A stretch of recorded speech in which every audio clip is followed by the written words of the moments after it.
அனைவருக்கும் வணக்கம்.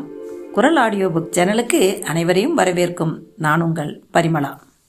ஒரு உண்மை காதல், ஒரு கொடூரம், பின்னணியில் அரங்கேறும் பயங்கர சதி, காதலியின் விரல் வெட்டப்பட்ட கவரல் முதல் வைகை அணை நீர்ப்பரப்பின் மர்மம் வரை உங்களை உறைய வைக்கப் போகிறது.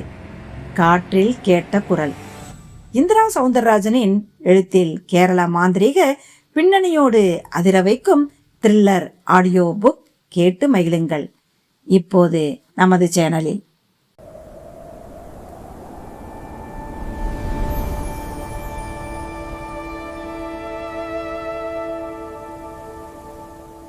காற்றில் கேட்ட குரல் அத்தியாயம் 1. அழகாக வந்திருந்தது அந்த ஓவியம். ஒரு தாய் தன் குழந்தைக்கு பால் கொடுத்து கொண்டிருக்கிறாள். பசியார அந்த குழந்தை பாலை உறிஞ்சி குடிக்கையில் தாயின் முகத்தில் ஒரு அதீத பரவசம். தான் வரைந்த அந்த ஓவியத்தை சற்று தள்ளி நின்று ஒரு பார்வையை பார்த்தான் தனா. முழுமையாக வரைந்து கைவசம் பிடித்திருந்த பிரஸை தண்ணீர் கிண்ணத்தில் போட்டுவிட்டு ஒரு முறை சோம்பல் முறித்தான். படபடவென உள் எலும்புகள் சப்தம் எழுப்பின. கண்டங்க கழுத்தில் சாரை பாம்பை போல வியர்வை கோடு ஒன்று நெளிந்து அவனது கை வைத்த பணியன் முகப்பில் இறங்கி அதை ஈரமாக்கி முடித்தது. கிட்டத்தட்ட 3 நாள் உழைப்பு. வார பத்திரிகை ஒன்று தீபாவளி மலருக்காக கேட்டிருந்த ஓவியம் அது. அற்புதமாய் உருவாகிவிட்டது. ரசனையே இல்லாதவன் கூட பார்த்தால் பார்வையை எடுக்க முடியாதபடி கொஞ்சம் திணறி போவான். அத்தனை நேர்த்தி, அத்தனை அம்சம். தனாவுக்கு அந்த ஓவியத்தை பார்க்க பெருமையாக இருந்தது. இதை ஜெயந்தி பார்த்தால் பூரித்து போவாள். முடிச்ச உடனே செல்லுல என கூப்பிடுதனா, நான் வந்து பார்த்த பிறகுதான் நீ பத்திரிகைக்கு கொடுக்கணும் என்று அவள் சொன்னதும் ஞாபகத்தில் வந்தது. அடுத்த நொடியே டேபிள் மீது கிடந்த செல்போனை எடுத்தான். எண்களை தட்டினான். அவளும் அகப்பட்டாள். ஜெயாமாவா? தனாவா? ஆமாண்டா, கொஞ்சம் வர்றையா? என்னப்பா விஷயம்? நான் இப்ப கிளாஸ் ரூம்ல இருக்கேன். ப்ரொஃபஸரு என்னை முறைச்சிக்கிட்டு இருக்கார். சாரி, நான் அப்புறம் கூப்பிடுறேன். அந்த டிராயிங் முடிஞ்சிடுச்சு. அப்படியா? நான் கிளாஸ் முடிச்சதும் கட்டாயம் வர்றேன். உனக்காகவே காத்துக்கிட்டு இருப்பேன். செல்லை முடக்கினான். திரும்பவும் ஓவியத்தை பார்த்தான். ஒரு தாய் உயிரோடு அமர்ந்து கொண்டு பால் கொடுத்து கொண்டிருக்கிற மாதிரியே இருந்தது. இல்லை இல்லை, தனாவுக்காக ஜெயந்தியே எதிரில் அப்படி உட்கார்ந்து கொண்டிருந்தாள். அவன் கண்கள் லேசாக பணிக்க தொடங்குகின்றன. நினைவுகள் பின்னோக்கி செல்ல ஆரம்பிக்கின்றன. வனஜா வழக்கமாக மாடலிங்கிற்காக வருபவள் தான். ஆனால் ஜாக்கெட்டை அவிழ்த்து கொண்டு ஒரு குழந்தையுடன் உட்கார வேண்டும் என்று அவன் சொல்லவும், சாரி சார் என்று பின்வாங்கிவிட்டாள். வேண்டுமானால் மேலாக்கு இல்லாமல் ரவிக்குடன் மட்டும் அமர்ந்து கொண்டு போஸ் தருவதாக சொன்னாள். அதற்கு தனா சாரி சொல்லிவிட்டான். வேறு யார் கிடைப்பார்கள் என்று அவன் தவித்த போது சுந்தரி என்கிற ஒரு விலை மாதுவை அவன் நண்பன் பாலு அழைத்து வந்திருந்தான். சுந்தரி எப்படி வேண்டுமானாலும் போஸ் கொடுக்க தயார் என்றாள். வெட்கமில்லாத பெண் என்பது அவள் பார்க்கும் பார்வையிலேயே தெரிந்தது. சரசரவன ரவிக்கை ஊக்கை அவிழ்த்து விட்டு எப்படி உட்கார வேண்டும் என்று அவள் கேட்டதும் அந்த அவசரமும் அவனை கொதிக்க வைத்து விட்டது. அவளையும் தவிர்த்து விட்டான். அவளோ பேசின தொகையை வாங்கி கொண்டுதான் அவனை விட்டாள். பாலு, என்னடா இது, ஒரு நல்ல மாடல் மாட்ட மாட்டேங்குதேடா. யாராவது ஒரு தாயையே குழந்தையோட கேட்டுப்பாரு. கேட்காம இருப்பேனா? யாரும் தயாரா இல்ல தனா. சாதாரணமா இந்த மாதிரி வேலைக்கு பஞ்சத்துல அடிபட்டது, பிரார்த்தல் பண்றது மாதிரி கேஸு தான் சிக்கும். ஆனா அவங்க முகத்துல ஜீவனே இல்லைங்கிற. பேசாம இந்த படத்தை டிராப் பண்ணிட. பாலு சொன்னது தனா மனதை சற்று சங்கடப்படுத்தியது. ஜெயந்தி வந்தபோது அதை அப்படியே அவளிடம் ஒப்புவித்தான். ஜெயாமா, இது ஒரு நல்ல அசைன்மெண்ட். ஆனா தெய்வீகமா தாய்மையோட ஒரு பொண்ணு கிடைக்க மாட்டேங்கிறான். நான் என்ன பண்ணட்டும்? கைகளை பிசைந்து கொண்ட அவனை சில வினாடிகள் ஜெயந்தி கூர்ந்து பார்த்தாள். சரிதானா? என்ன பண்ண போற? வரைஞ்சா அது உயிரோவியமா வரணும். இல்ல வரைவே கூடாது. மார்பை காட்டுற பெண்கள் செக்ஸை தான் தூண்டி விடுறவங்களா இருக்காங்க. பசிக்கும் சோறு போடுற ஒரு தயாள தன்மையும் கருணையும் தான் இந்த முகத்துல தெரியணும். சுருக்கமா சொல்ல போனா, அவளை சொல்ல போக அவளுக்கு ஒரு வினாடி சுரீர் என்றது. பிறகு என்ன நினைத்தாலோ தெரியவில்லை. தனா, நான் ரெடி என்று அவனுக்கு இன்ப அதிர்ச்சி தந்தாள். ஜெயாமா, நீயா? ஆமாம், எனக்கு என்னை விட நீ முக்கியம். உன் அசைன்மெண்ட் முக்கியம். எல்லாத்தையும் விட உன் வெற்றி ரொம்ப ரொம்ப முக்கியம். ஜெயாம்மா, உணர்ச்சி வசப்படாத. நான் இப்ப உன் மாடல், நீ இப்ப என் காதலன் இல்ல. இந்த இந்தியாவோட தவிர்க்க முடியாத முதல் தர ஓவியன். நான் இப்ப என்ன பண்ணணும்? பால்கோவாவை கிளறி கொட்டியது போன்ற இடுப்போடும் அதுவரை தொட்டு பரவி கிடந்த கூந்தலோடும் சந்திரவட்டம் போன்ற முகத்தோடும் அவள் கேட்கவும் அவன் கண்கள் பணித்து விட்டன. அவளுக்கு ஒரு நூல் புடவையை அணிவித்து வேண்டிய விதத்தில் ஒரு குழந்தை பொம்மையை கொடுத்து உட்கார்த்தி வைத்தான். ஆடாமல் அசையாமல் அவளும் தினம் 6 மணி நேரம் என்று போஸ் கொடுத்தாள். ஒரு காதலனுக்காக காதலி செய்த மகத்தான உதவி. நினைத்து பார்க்கவே பிரமிப்பாக இருந்தது தனாவுக்கு. கடவுள் அவன் வரையில் கருணையே இல்லாதவர் என்பது அவன் நினைப்பு. ஆனால் ஜெயந்தியை சந்தித்த பிறகு அந்த கருத்தை மாற்றிக்கொண்டான். அந்த கோடீஸ்வரன் வீட்டு பொண்ணும் இவன் ஓவியங்களை பார்த்து சொக்கி போனாள். சொல்லில்லாமல் ஆனாள். தனா தனா என்று உயிரை விட்டாள். அவளுக்கு தெரியாது தனா தன்னால் உயிரையே விடப் போகிறான் என்று. அத்தியாயம் 2. டொக் டொக். யாரோ கதவை தட்டினார்கள். கதவை திறந்தவன் தனா. வெளியே 2 பேர். இங்கே தனாங்கிறது நானேதான். உங்களை அருணாச்சலம் பாசு கூப்பிட்டுட்டு வர சொன்னார். யாரு? ஜெயந்தியோட அப்பா அருணாச்சலமா? ஆமாம், அவரேதான். எதுக்கு? தெரியாது, உங்களை கூட்டிக்கிட்டு வர சொன்னார். அவனுக்குள் அவர்கள் அதிர்ச்சியை ஏற்படுத்தினார். ஒரு நிமிஷம் உள்ளே சென்றான். மேஜை மேல் கிடந்த செல்போனை எடுத்தான். ஜெயந்திக்காக அதை இயக்கினான். ஆனால் அவள் அதை முடக்கி வைத்திருந்தாள். அவள் வகுப்பறையில் இருப்பதால் அதற்கு வாய்ப்புகள் அதிகம் என்று யூகித்தவன் சில வினாடிகள் யோசித்தான். திரும்பி பார்த்தான். அவர்கள் அவனையே பார்த்து கொண்டிருந்தனர்.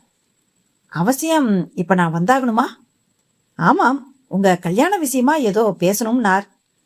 அவர்கள் சொன்னதில் ஒரு ஐஸ் தூண்டம் பல்லிடுக்கில் சிக்கின மாதிரி ஒரு ஜில்லிப்பு.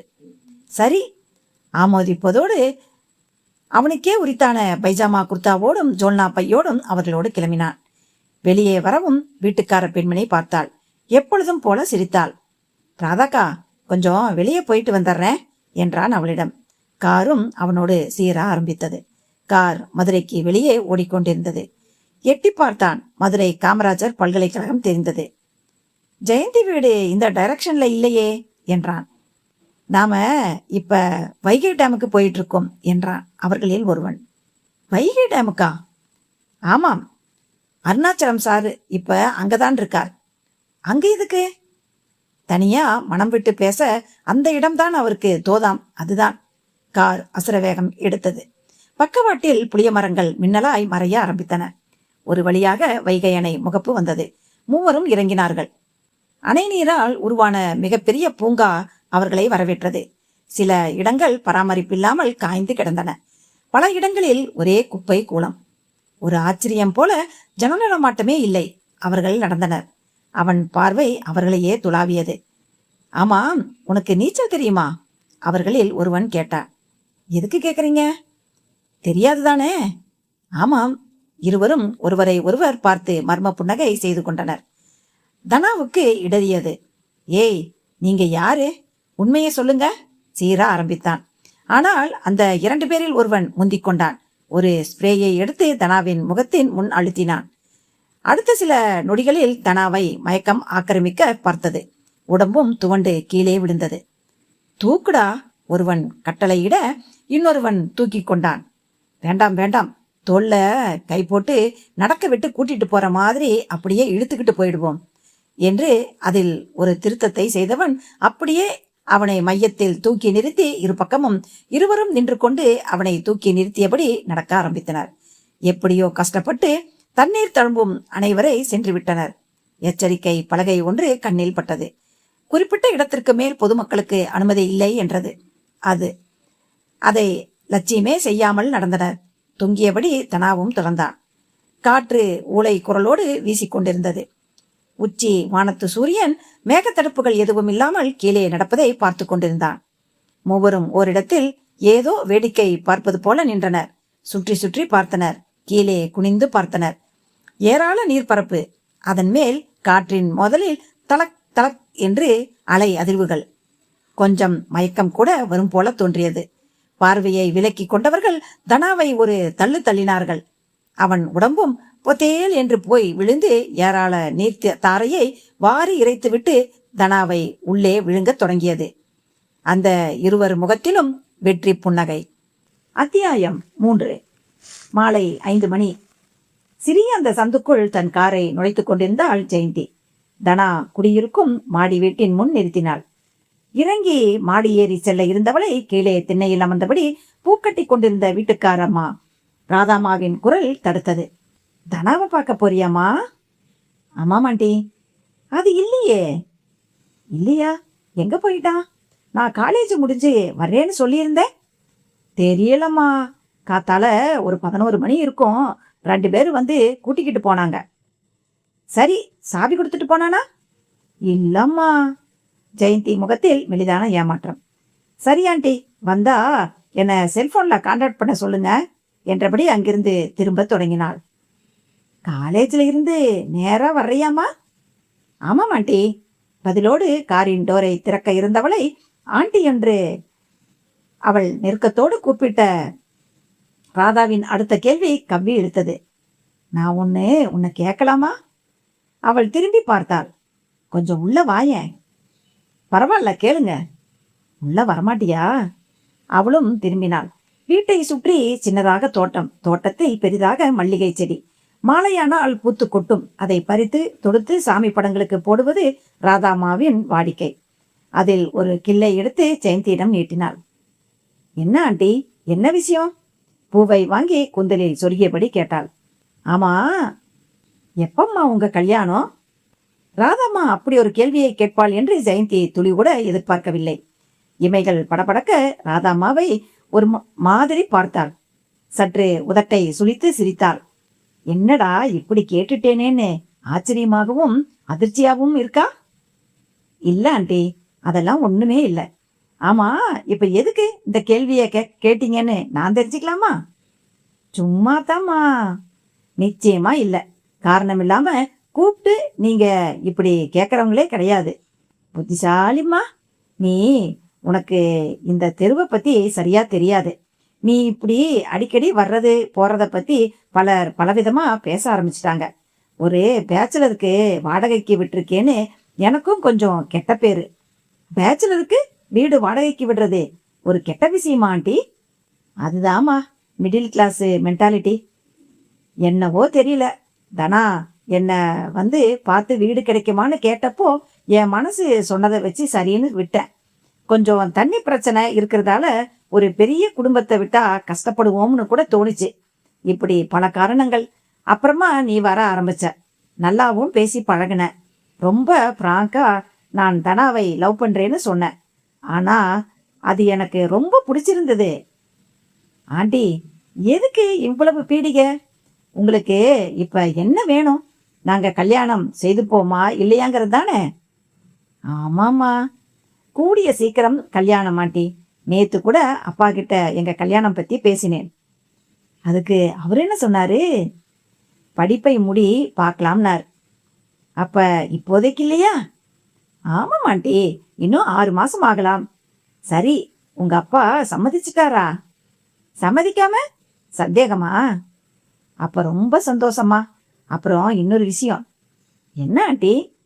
தனா படம் வரைகிறதுக்காக மாடலிங்குக்கு ஒரு சில பெண்களை கூட்டிக்கிட்டு வர்றான். அதுக்கு என்ன? அவங்கள எல்லாம் பார்த்தா ஒரு மாதிரி பெண்களா தெரியறாங்க. தப்பா ஆண்டி? மாடலிங்குக்குவே வர்றவங்களுக்கு ரொம்ப பெரிய மனசு இருக்கணும். அதை தெரிஞ்சுக்குங்க. எனக்கு தெரியறது முக்கியமே இல்லை. என் வரையில தனா ஒரு தங்க கட்டி, நீ ஒரு வைரத்துண்டு. ஆனா வீதிக்கு அப்படியெல்லாம் யோசிக்க தெரியாது.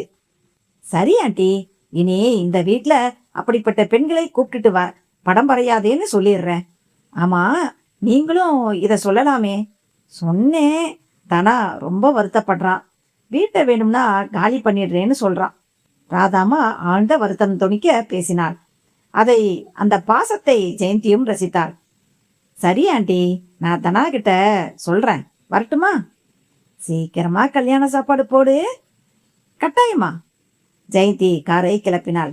அவளது கார் அந்த பக்கமாக நகர்ந்திருக்கும். இந்த பக்கமாக ஒரு ஆட்டோ வந்து நின்றது. ஆட்டோவிலிருந்து கை குழந்தையுடன் ஒரு பெண் இறங்கினாள். நேராக ராதாமாவை நோக்கித்தான் நடந்தாள். ராதாமாவும் விசாரித்தாள். யாருமா நீ? அது அது இதுதானே தனா வீடு?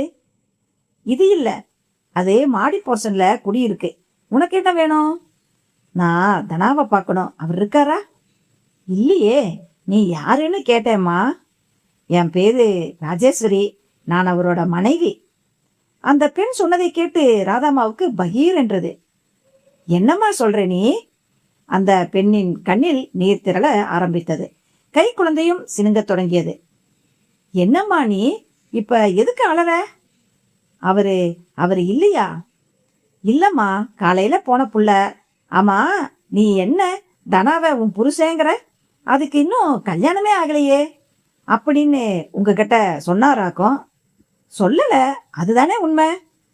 அத நான் சொல்லணும், அவரோட இந்த குழந்தை சொல்லணும். ராதாமாவுக்குள் இடி இடித்து மழை பெய்கிற மாதிரி இருந்தது. மலங்க மலங்க நெஞ்சாதிர பார்த்தாள். அவரு வந்துடுவாருல்ல? அவள் தான் கேட்டாள். வந்துதானே ஆகணும். வரட்டும் வரட்டும். ஆமா, அதுவரை நீ இங்கதான் தங்க போறியா? அந்த பெண் பரிதாபமாக தலையை அசைத்தாள். ஈஸ்வரா. அத்தியாயம் 4. சொக்கிக்குளம். மதுரையில் சற்றே செழுமையான பகுதி. தனித்தனி பங்களாக்களும் பங்களாவை சுற்றி மரங்களுமாய் நிறைந்த பணக்காரத்தனமான ஏரியா. அதில் டிராவல்ஸ் அருணாச்சலம் பங்களா என்பது கிட்டத்தட்ட வாஷிங்டனின் வெள்ளை மாளிகை மாதிரி. அதில் நுழைந்து கொண்டிருந்தது ஜெயந்தியின் கார். இறங்கியவள் பார்வை தோட்டத்து ஊஞ்சலில் அமர்ந்திருக்கும் அருணாச்சலம் பக்கம்தான் போனது. ஆச்சரியத்தில் அவளது மான் விழிகளில் அதிகபட்ச விரிவு. சிங்கப்பூர் போவதாக சொன்னவர் வீட்டில் இருந்தால் ஆச்சரியமாக இருக்காதா? டேட், வாடா. என்னாச்சு டேட்? ட்ரிப்பு கேன்சலா? ஆமாண்டா, சிங்கப்பூர்ல மீட்டிங்க தள்ளி வச்சுட்டாங்களாம். நல்ல வேலை, ஃப்ளைட்டு கிளம்புறதுக்கு முந்தி சொன்னாங்க. அதுதான் திரும்பிட்டேன். சரி, ஃபேக்டரிக்கு போகல? போகல, ஜோசியர் வந்தாரா, பேசிக்கிட்டே இருந்துட்டேன். யாரு? ஜானகிராமன் அங்கிளா? அவரே தான். சரி டாட், டயர்டா இருக்கு, நான் போய் குளிச்சுட்டு ட்ரெஸ் சேஞ்ச் பண்ணிட்டு வர்றேன். வா, உங்ககிட்ட கொஞ்சம் பேசணும். தெரியும், அங்கிள் ஏதாவது உளறி இருப்பார். நீங்க அதை சொல்லி என் மண்டைய உருட்ட போறீங்க. உணரல, நல்ல விஷயம்தான் சொன்னார். எல்லாம் உன் கல்யாண விஷயம்தான். ஜெயந்தி மிக ஷார்ப்பாக கேட்ட விதத்தில் ஒருவித அவசரம். எங்கம்மா முடிஞ்சிருச்சு? இனிமேதானே எல்லாம் நடக்கணும். படிச்சு முடிச்ச பிறகு கல்யாணம் பண்ணிக்கிறேன்னு சொன்னேன். ஆனா அப்ப பண்ணக்கூடாதாம். பண்ணுனா இந்த 6 மாசத்துக்குள்ளேயே பண்ணிடணுமாம். இது என் வரையில் உளறல் தான். நான் வர்றேன். நில்லுமா, உனக்கு உளறலா இருக்கிறது எனக்கு ஒரு பெரிய விஷயமா இருக்கலாம் இல்லையா? அவள் அருணாச்சலத்தை வெறித்தாள். 6 மாசம் கழிச்சு பண்ணிக்க நினைக்கிற கல்யாணத்தை இப்பவே பண்ணிக்கோயேன். இப்ப வேணா வர்ற முகூர்த்தத்துல. அவர் சொல்லவும் ராதாம்மா கேட்டதும் அவளுக்குள் ஒரு சிறிய மறியலை நிகழ்த்திற்று. மௌனமாக யோசித்தாள். அம்மாடி, நீ விரும்புற அதே பையன்தான் மாப்பிள்ள. நான் உன் அப்பா. அந்த காலத்து குப்புசாமி ராமசாமி இல்ல. உன் ஆசைதான் என் ஆசை, உன் விருப்பம்தான் என் விருப்பம். போதும்பா, என் விருப்பம் 6 மாசம் கழிச்சுதான். ஆனா இப்பவேன்னு குதிக்க ஆரம்பிச்சிட்டீங்களே. இல்லையே, உட்கார்ந்துட்டு தானே பேசுறேன். எங்க குதிச்சேன்? ஆஹா, பெரிய ஜோக் அடிச்சுட்டு தான் நினைப்பாக்கும். எப்படியோ போங்க. அவள் அலுப்போடு திரும்பி நடந்தாள். செம்பருத்தி செடி ஒன்று அவள் உயரத்திற்கு வளர்ந்து ஒரு சிவந்த பூவோடு அவளை உரசிற்று. அதை ஒதுக்கியபடியே நடந்தாள். தனா, உனக்கு வேலை வந்துருச்சுடா என்கிற முணுமுணுப்பு உதட்டேன். அதே சமயம் யாரோ அவள் துப்பட்டாவை பிடித்து இழுக்கிற மாதிரி இருந்தது. யாரது? கோபத்துடன் திரும்பி பார்த்தாள். யாரும் இல்லை. ஆச்சரியமாகி போனது. அந்த பங்களாவின் காரிடர் மிக நீளமானது. நடக்கும்போது குனிந்து முகம் பார்க்கலாம், அப்படி ஒரு பளபளப்பு. அதில் ஹை ஹீல்ஸ் சப்திக்க நடக்கும்போது அந்த சப்தம் துல்லியமாக எதிரொலிக்கும். டக் டக் டக் டக் சப்தத்தை கேட்டபடி நடக்கும்போது ஜெயமா என்றும் ஒரு குரல். சட்டென்று பிரேக் அடித்த மாதிரி நின்றவள், ஏய் தனா என்றபடியே திரும்பினாள். ஆனால் யாரையும் காணோம். அவள் ஏய் தனா என்று உற்சாகமாக கூவியதுதான் எதிரொலித்தது. அவன் நினைப்பாகவே இருப்பதால் அவன் கூப்பிட்டது போல் தோன்றியதோ? அவளுக்குள் கேள்வியும் பதிலும் கடந்து மோதியது. சிரிப்பு வந்தது. அடுத்த நொடியே செல்போனை எடுத்தவள் அதை தட்டினாள். அவனைத்தான் கூப்பிட்டாள். தனா, சொல் ஜெயந்தி. ஜெயந்தியா? ஏன், உன்னை வேற எப்படி கூப்பிடுறதா? என்ன அப்படியாங்கிற? ஒன்னும் தெரியாத மாதிரி. சரி, என்ன விஷயம் சொல்லு. ஆமா, இப்ப நீ எங்க இருக்க? வீட்ல தான். இப்பதான் நான் உன் வீட்ல இருந்து வர்றேன். நான் அங்கே இருந்து கிளம்பி வந்ததுக்கு அப்புறம் நீ வீட்டுக்கு வந்துட்டியா? அப்படியா? என்ன அப்படியா? ராதாம்மா உங்ககிட்ட சொல்லலையாக்கும்? ஆ, சொன்னாங்க சொன்னாங்க. ஆமா, என்னாச்சு? உன் குரலே சரியா இல்ல? சளி பிடிச்சிருக்கா? எக்ஸாக்ட்லி. ஐஸ்கிரீம் சாப்பிட்டது ஒத்துக்கல. இடியட், உடம்ப பார்த்துக்கோன்னு எத்தனை தடவை சொல்லியிருப்பேன். Sorry Jayamma, very sorry. என்ன சாரி எல்லாம் சொல்ற? இன்னைக்கு உன் அப்ரோச் வித்தியாசமா இருக்கே. சரி சரி, தொணாங்காம விஷயத்துக்கு வா. தொணாங்கிறேனா? நானா? ஜெயந்தி, எனக்கு நிறைய வேலை இருக்கு. வேலை இருக்கா? என்கிட்ட பேசுறது தானடா உன் வேலையே. இடியட், போன வெயி, தொந்தரவு பண்ணாத. மறுமுனை முடங்கி போய் ஜெயந்தியையும் அதிரவிட்டது. கண்களில் கூட குபீர் என்று கண்ணீர் ஒழுக கல்லாகி விட்டது. நெடுநேரத்திற்கு பேச்சே வரவில்லை. எப்பொழுதும் இப்படியெல்லாம் தனா பேசவே மாட்டான். இன்று என்ன ஆயிற்று? குழம்பி போனாள் ஜெயந்தி. ஐரோப்பாவில் விளையும் ரோஸ் வுட் மரத்திலான அதிவித்தியாசமான சோபாவில் போய் விழுந்தாள். நெடுநேரத்திற்கு ஒரே சித்திரவதையாக இருந்தது. ஜெயாமா, ஜெயாமா என்று உருகுகின்றவனுக்கு இன்று என்ன வந்தது? கேள்வி மரங்கொத்தி பறவையாக மனதை கொத்திட்டு.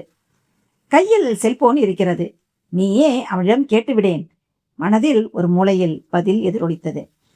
திரும்பவும் அவனது எண்ணுக்குள் பிரவேசித்தாள். அவன் இவளது திரும்ப பேசுவாள் என்பது தெரிந்த மாதிரி செல்போனை ஆஃப் செய்து வைத்திருந்தான். ஜெயந்தியால் அழுகையை அடக்க முடியவில்லை. அருணாச்சலத்தை அந்த 2 பேரும் சந்தித்து பேசிக் கொண்டிருந்தனர். விசிறில்லாம காரியத்தை முடிச்சிட்டோம் சார். அவன் உயிர் போயிடுச்சா? நல்லா தெரியுமா? நல்லா தெரியும் சார். பாடியை கூட போலீஸ்ல வந்து தூக்கிட்டு போயிட்டாங்க. உங்களை சந்தேகப்படலையே. தற்கொலைன்னு பளிச்சுன்னு முடிவுக்கு வந்துட்டாங்க.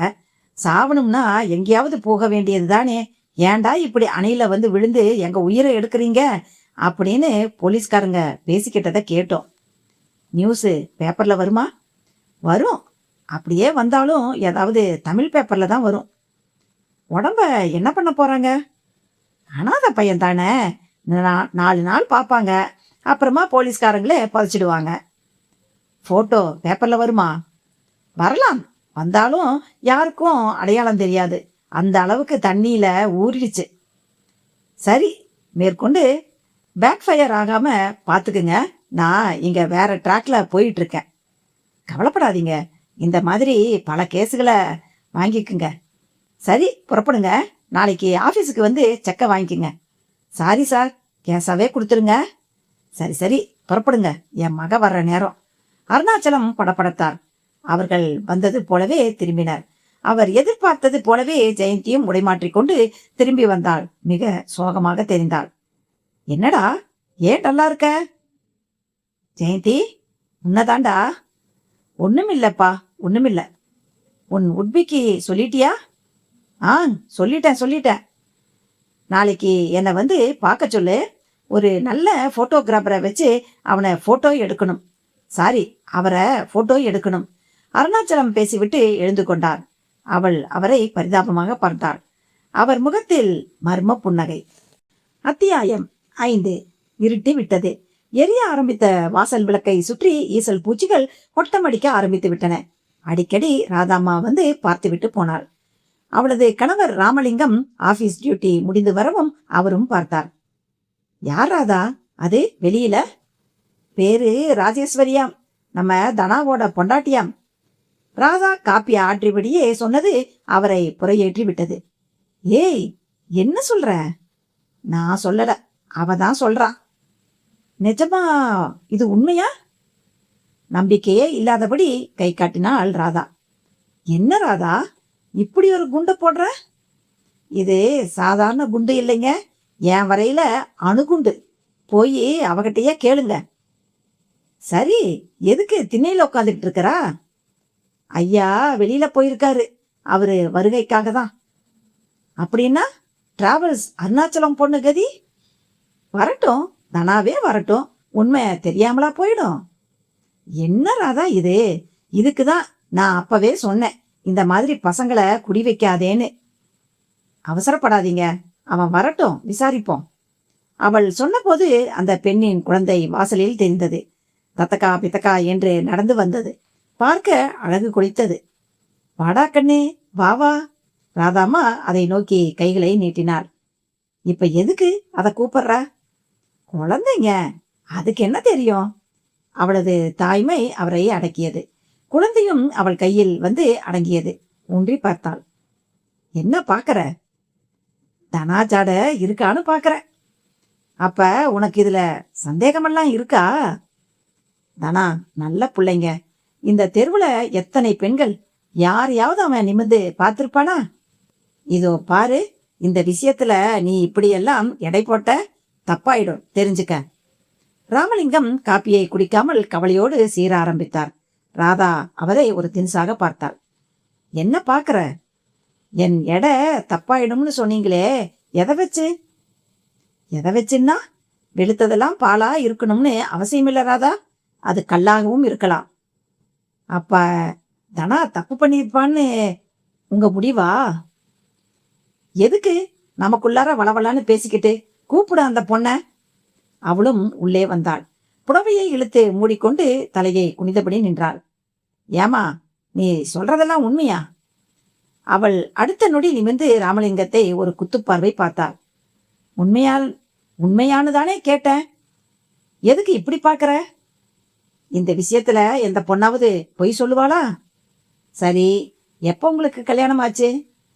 6 மாசத்துக்கு முன்னால. என்னது, 6 மாசத்துக்கு முன்னாலயா? ஆமாம், போன தை மாசம் 18ஆம் தேதி வெள்ளிக்கிழமை அன்னைக்கு திருப்பரங்குன்றம் கோவில்ல வச்சு தாலி கட்டினார். உன் குழந்தைக்கு வயசே 2 இருக்கும் போல இருக்குதே. அப்ப இந்த குழந்தை? இதுவும் அவர் குழந்தைதான். என்னம்மா போட்டு குழப்பற? 6 மாசத்துல கல்யாணம் ஆகி 2 வயசுல குழந்தை பெத்தியா? இல்லைங்க, 2 வயசுல குழந்தை இருக்கிறதுனால தான் தாலியை கட்டிக்க ஆகணும்னு சண்டை போட்டு 6 மாசம் முந்தி கல்யாணம் செய்துக்கிட்டேன். அப்ப கல்யாணத்துக்கு முந்தியே கசாமுசாவா? அவள் வெட்கத்தோடு தலையை ஆட்டினாள். கருமமடா. ராமலிங்கம் தலையில் அடித்து கொண்டார். ராதாம்மா சற்று முன்னால் வந்தாள். ஆமா, உங்க கல்யாணம் எப்படி? லவ் மேரேஜா? இல்ல, படம் வரையறதுக்கு மாடலா கூப்பிட்டார். ஒரு நாள் நிர்வாணமா நிக்க சொன்னாரு. புரிஞ்சு போச்சு. அப்ப தப்பும் நடந்து போச்சாக்கும். ராதா, அந்த பையன் இனி ஒரு நிமிஷம் நம்ம வீட்டுல குடியிருக்க கூடாது, ஞாபகம் வச்சுக்கோ. ராமலிங்கத்துக்கு பிபி எகிரியது. ஸ்ப்ரே செய்த மாதிரி வியர்த்தது. காப்பி டம்ளர் நடுங்கியது. அவள் குழந்தையோடு வெளியே போய் கடப்பைக்கல் திண்ணை மேல் தரையை பார்த்தபடி உட்கார்ந்து கொண்டாள். உள்ளே ராமலிங்கமும் ராதாவும் முட்டிக் கொண்டிருந்தார்கள். அவசரப்படாதீங்க, இதுல ஏதோ தில்லுமுள்ளு இருக்கிறதா என் மனசு நினைக்குது. மண்ணாங்கட்டி, தில்லும் உள்ளாவது கில்லும் உள்ளாவது, அதுதான் புட்டு புட்டு வைக்கிறாளே. ராமலிங்கம் பேசிக்கொண்டு சுவரை பார்த்தார். அதில் தனா வரைந்து பிரசன்ட் செய்த ஓவியம். ராமன் சீதையுடன் நிற்கும் படமாக வரைந்திருந்தான். இவன் வரைந்து கொடுத்திருக்கிற படத்தை பாத்தியா? கேள்வியோடு அதை பிடுங்கி எரிய போனார். யாரோ தடுத்து சட்டை கலரை பிடித்து பின்னால் இழுக்கிற மாதிரி இருந்தது. விடுதாதா, இந்த படத்தை பார்த்தா அவன் ஞாபகம்தான் வரும், தூக்கி எரிஞ்சிட்டு தான் மறுவேளை என்றபடி படத்தின் மேல் கை வைக்க போனவரை தடுத்தது ஆச்சரியமாக கேட்டாள் ராதா. என்னங்க சொல்றீங்க? நான் என்னமோ பிடிச்சு இழுக்கிற மாதிரி விடுங்கங்கிறீங்க. அப்ப நீ இழுக்கலையா? நான் என்னைக்குங்க இப்படியெல்லாம் நடந்துகிட்டு இருக்கிறேன்? அப்ப யாரு என்ன பிடிச்சு இழுத்தது? கேள்வியோடு சுற்றி சுற்றி பார்த்தார். தொடாதே என்பது போல போன் கிணுகிணுத்தது. படம் நினைப்பு பின்னுக்கு போனது. போய் ரிசீவரை கையில் எடுத்தார். அங்கிளா? யாரு? தனாவா? ஆமாம் அங்கிள். ஏலே, எங்க இருந்துடா பேசுற? எதுக்கு கேக்குறீங்க அங்கிள்? இங்க உன் பொண்டாட்டி குழந்தையோட வந்து உட்கார்ந்துகிட்டு இருக்கிறா, கொஞ்சம் கிளம்பி வர்றையா? என்ன அங்கிள் சொல்றீங்க? ஜெயந்தியா வந்திருக்கா? டேய், பாவம்டா அந்த பொண்ணு. அவ பேரை சொல்லக்கூட உனக்கு யோகிதை கிடையாதுடா, இடியட். எங்களை எல்லாம் இழிச்ச வாயினாக்கிட்டியேடா. ராமலிங்கம் சத்தம் போட தொடங்கிவிட்டது வீதியில் எதிரொலித்தது. சிலர் நின்று கூட திரும்பி பார்த்தார்கள். ஐயோ அங்கிள், என்ன சொல்றீங்க? ம் சொரக்காய்க்கு உப்பு இல்லை, சுயபுத்தி எங்களுக்கு இல்லைங்கிற. ஸ்கவுண்டல்ஸ், ஓ வண்டமாலம் தண்டவாளத்துல ஏற ஆரம்பிச்சிருச்சு தெரியுமா? ராமலிங்கம் அப்பளம் பொரிக்கிற மாதிரி பொரிய தொடங்கினார். ராதா நெருங்கி வந்து ரிசீவரை பிடுங்கினார். அதை மூடியபடி, ஏன் இப்படி டென்ஷன் ஆகி கத்துறீங்க? அவன் ஒன்னும் உங்க மகன் இல்ல, நம்ம நம்ம வீட்டுல குடியிருக்கிறவன். வார்த்தைய அளந்து பேசுங்க என்றபடியே அவனிடம் பேசத் தொடங்கினாள். தம்பி தானா? அக்காவா? ஆமாம், நானே தான். எங்க இருந்துப்பா பேசுற? ராதாக்கா, நான் காந்தி மியூசியத்துல இருந்து பேசுறேன். ஜெயந்தி வந்தாளான்னு தெரிஞ்சுக்கத்தான் போன் பண்ணினேன். அங்கிள் என்னடான்னா பயங்கரமா கத்துறாரே. அவ வந்துட்டு போயிட்டாப்பா. ஆமா, அது யாருப்பா? ராஜேஸ்வரி? ராஜேஸ்வரியா? ஆமாம், ராஜேஸ்வரின்னு ஒரு பொண்ணு ரொம்ப நேரமா வந்து உட்கார்ந்துகிட்டு இருக்கா. கேட்டா உன் பொண்டாட்டிங்கிறா. என்னடா தம்பி இதெல்லாம்? அக்கா, அது வந்து என்னப்பா, அவளை உனக்கு தெரியுமா? அக்கா? என்ன அக்கா? அவ சொல்றதெல்லாம் உண்மையா? இப்ப அவ இருக்காளாக்கா? இருக்காளாவா? 2 மணி நேரமா இங்கதான் உட்கார்ந்துகிட்டு இருக்கா. என் கேள்விக்கு பதில் சொல்லு. அவ சொல்றதெல்லாம் உண்மையா? அக்கா, அது வந்து என்னப்பா நெளியற? நீ மென்னு முழுங்குறத பார்த்தா அதுதான் உண்மையா? தம்பி, தம்பி தனா, என்னப்பா பேசிய காணோம்? சாரிக்கா, வெரி சாரிக்கா. ஒரு நாள் என்னை மீறி தப்பு நடந்துருச்சு. அதுல. ஆடா பாவி, அப்பா அது உண்மையா? இப்படி மௌனமா நின்னா எப்படி? உன் மேல நான் எவ்வளவு நம்பிக்கை வச்சிருந்தேன் தெரியுமா? என்ன ராதா, என்ன சொல்றான் அந்த ஸ்கவுண்டல்? மாட்டிக்கிட்டது தெரிஞ்சு சமாளிக்கிறானா? ராதா ரிசீவரை அவர் வசம் தந்தாள். இடிந்தது போல் ஹாலில் கிடந்த நாற்காலியில் போய் அமர்ந்தாள். என்ன ரோமியோ சார், எல்லாம் உங்க திருவிளையாடல் தானா? அங்கிள், வெரி சாரி அங்கிள், என்னை மன்னிச்சிடுங்க. மன்னிக்கிறதா? முதல்ல நீ மாடியை காலி பண்ற. உன்னை பொய்ய உத்தமன்னு நினைச்சுக்கிட்டு என்கிட்ட பேசுறா என் பொண்டாட்டி. சிவாஜி எல்லாம் உங்ககிட்ட பிச்சை வாங்கணும். பெரிய நடிகண்டா நீ. கோபப்படாதீங்க அங்கிள், போன கொஞ்சம் ராஜேஸ்வரி கிட்ட தர்றீங்களா? எதுக்கு? அவளை கடிச்சு குதறவா? Scoundrel scoundrel. நீங்க எவ்வளவு வேணா திட்டுங்க அங்கிள், இப்ப போன அவகிட்ட கொடுங்க. ராமலிங்கம் கொஞ்சம் தயங்கி விட்டு அம்மாடி என்று வாசல் புறம் பார்த்து கத்தினார். அவளும் எட்டி பார்த்தாள். இங்க வா, உன் புருஷன் பேசுறான், கூப்பிட்டார். அவளும் எழுந்து வந்தாள். கைகள் நடுங்க ரிசீவரை வாங்கினாள். காதில் வைத்து நடுங்கும் குரலில் அத்தா என்றாள். ராமலிங்கமும் ராதாவும் வைத்த விழியை எடுக்காதபடி அவள் பேசுவதையே பார்த்தனர். சரிங்க சரிங்க, வெரி சாரிங்க, நான் இனிமே இந்த பக்கமே வரமாட்டேங்க. நல்லதுங்க என்றபடி ரிசீவரை கீழே வைத்தாள். தன்னையே வெறித்தபடி இருக்கும் அவர்கள் இருவரையும் பார்த்தவள் கண்ணீரோடு கைகளை கூப்பினாள். குழந்தையோடு வெளியேறவும் தொடங்கிவிட்டாள். அம்மாடி, எங்க கிளம்பிட்ட? அவரு என்ன போக சொல்லிட்டாரு. போக சொல்லிட்டானா? எங்க? என் வீட்டுக்கு. நான்சென்ஸ், அப்ப எதுக்கு இங்க வந்த? அவள் சிலையாக நின்றாள். குழந்தை அவள் தலைமுடியை அகற்றியது. பார்க்கவே பரிதாபமாக இருந்தது. நீ இங்க இருந்து போகக்கூடாது, ராமலிங்கம் தான் அப்படி சொன்னார். ராதா அதிர்ச்சியுடன் அவரை ஊடுருவினாள். அவன் வரட்டும், நேர்ல வச்சு ஒரு மண்டலப்படி நடத்திட்டு தான் மறுவேளை. வேண்டாங்க, என்னால அவருக்கு எதுக்கு கெட்ட பேரு? அடடா, புருஷனுக்காக பெரிய மனசு பண்றையாக்கும். விட்டா ஜெயந்தி, ராஜாத்தி, மீனாட்சி, காமாட்சின்னு வரிசையா உனக்கு ஒரு போட்டி உருவாயிடும். இங்கேயே இரு. நீ இங்க இருந்து போனா அவனோட தான் வெளியே போகணும். ஐயோ வேண்டாங்க, உங்களுக்கு துளி சிரமம் கூட தரக்கூடாதுன்னு சொல்லியிருக்காரு. போதும் அவனோட போலி கரிசனம். இனிமே எங்க சிரமம் எங்களுக்கு பெருசு இல்ல, உன் சிரமம் தான் எங்களுக்கு பெருசு. ராதா, மாடி பூட்டுக்கு ஸ்பேர் சாவி இருக்குல்ல?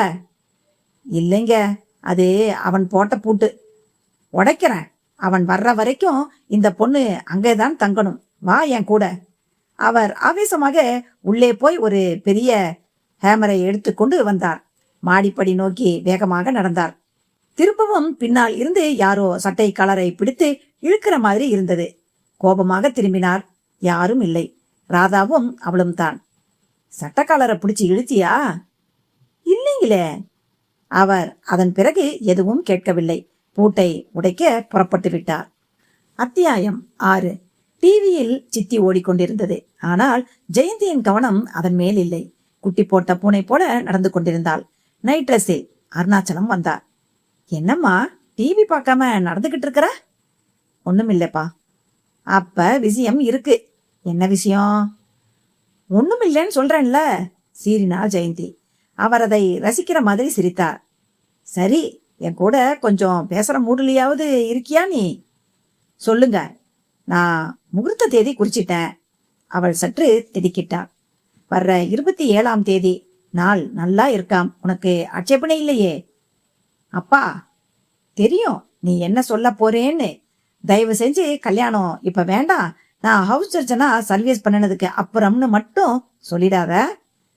இல்லப்பா, நான் அதைத்தான் சொல்ல போறேன். கல்யாணம் இப்ப வேண்டாம் சொன்னா கேளுங்க. ஏமா, தனா ஏதாவது சொன்னானா? சாரி, ஏதாவது சொன்னாரா? அவனுக்கு இன்னும் விஷயமே தெரியாது. தெரிஞ்சாலும் நான் சொல்றதுதான் அவனுக்கு வேதம். அப்புறம் என்ன? அப்புறம் என்னன்னா இது என்ன கேள்வி? கல்யாணம் எங்க சொந்த விஷயம். அதை இப்படித்தான் செய்துக்கணும்னு நாங்க ஒரு மாதிரி பிளான் போட்டு வச்சிருக்கோம். எப்படி? உங்க ராஜ தர்பாருக்கெல்லாம் இடம் கிடையாது. சிம்பிளா ரிஜிஸ்டர் மேரேஜ். அதுக்கப்புறம் அனாதை இல்லம் ஒண்ணுக்கு போய் அங்க இருக்கிறவங்களுக்கு துணி எடுத்து கொடுத்து சாப்பாடு போட்டு அவங்க ஆசீர்வாதத்தை வாங்கிக்க போறோம். That's all. அத வர்ற 27ஆம் தேதி செய்துட்டு போங்களேன். பாத்தீங்களா, திரும்ப திரும்ப உங்க முடிவுக்கே என்னை இழுக்கிறீங்க. இத பாரம்மா, நீ நாள் கிழமையை நம்புறியோ நம்பலையோ, நான் நம்புறேன். இப்ப கல்யாணம் செய்துக்கிட்டா நீங்க காலத்துக்கும் நல்லா இருப்பீங்களாம். அதனாலதான் சொல்றேன். நாங்க எப்ப கல்யாணம் செய்துக்கிட்டாலும் நல்லா தான் இருப்போம். ஞாபகம் வச்சுக்குங்க. சரி, உங்ககிட்ட என்ன பேச்சு? நானே மாப்பிள்ளை கிட்ட பேசுறேன். இந்த விஷயத்திலேயாவது என் பேச்ச கேளுங்கன்னு சொல்றேன். அருணாச்சலம் ஒரு முடிவோடு தொலைபேசி இருக்கும் இடம் நோக்கி சென்றார். எண்களை சுழற்றினார். மறுமுனையில் அவனோடு பேசத் தொடங்கினார். மாப்பிள்ள, நான் அருணாச்சலம் பேசுறேன். ஜெயந்தி அவரையே முறைத்துக் கொண்டிருந்தார். பதிலுக்கு அவர் முகம் கண்ணா பின்னாவென்று மாறியது. மாப்பிள்ள, நீங்களா இப்படி பேசுறது? மாப்பிள்ள மாப்பிள்ள என்றவர் துவண்டு போய் ரிசீவரை கீழே வைத்தார். ஜெயந்தி ஆச்சரியமாக பார்த்தாள். என்னப்பா சொன்னாரு? தொந்தரவு பண்ணாதடா. அருணாச்சலம் கராருமா. தொந்தரவா? என்ன சொல்றீங்க? நீ ஏன் பேசிப்பாரு. அவள் ரிசீவரை தொடப்போனாள்.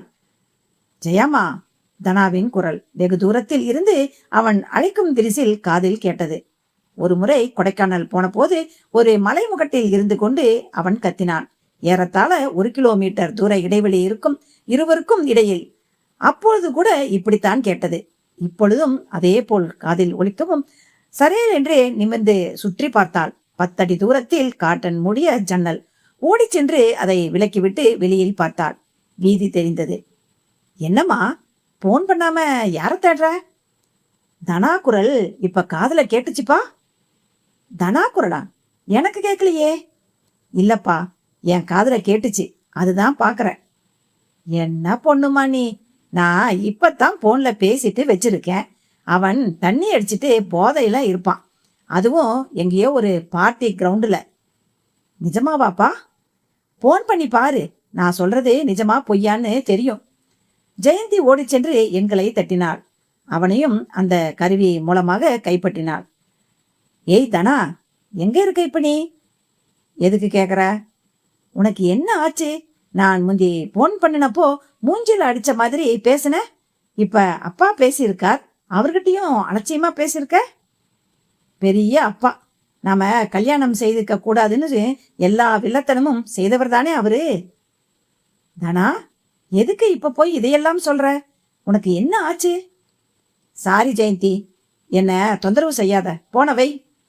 அவன் பதில் ஜெயந்தியை குப்பர பிடித்து தள்ளிய மாதிரி இருந்தது. ரிசீவரை நடுவ விட்டாள்.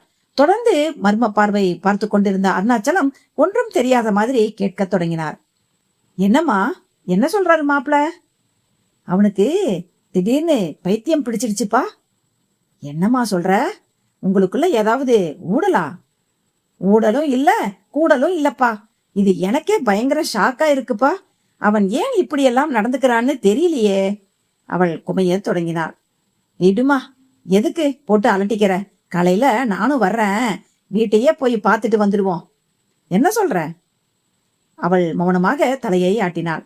அதை வருடி கொடுத்தபடி வெளியேறினார். அருணாச்சலம் தனது பெட்ரூமுக்குள் நுழைந்து கதவை சாத்தி கொண்ட மறுநிமிடம் தொலைபேசியை தான் கையில் எடுத்தார். மனோஜ், சொல்லுங்க அங்கிள். மனோஜ் தானே பேசுறது? எல்லாம் கரெக்டா நடந்துகிட்டு இருக்கு. நீ ரெடியா இரு, அதுக்குத்தான் போன் பண்ணினேன். ரொம்ப சந்தோஷம் அங்கிள். அவன் ஊரை விட்டு ஓடிட்டானா? ஊரை விட்டா? உலகத்தை விட்டே அனுப்பிட்டேன்.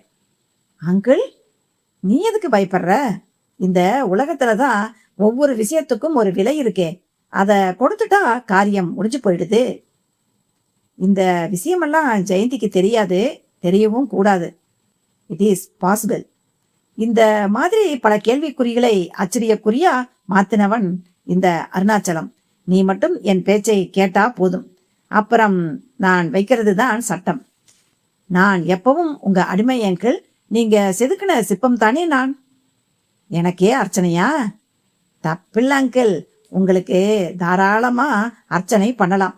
நீங்க அறிவோட சொரூபம்.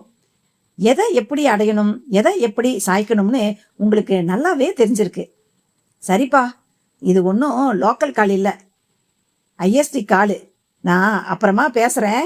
நீ ஒரு வாரத்துல திரும்பி வந்து சேரு. வந்தா கல்யாணம் தானே? நிச்சயமா. அத்தியாயம் 7. படுக்கையில் மல்லாந்திருந்தாள் ஜெயந்தி.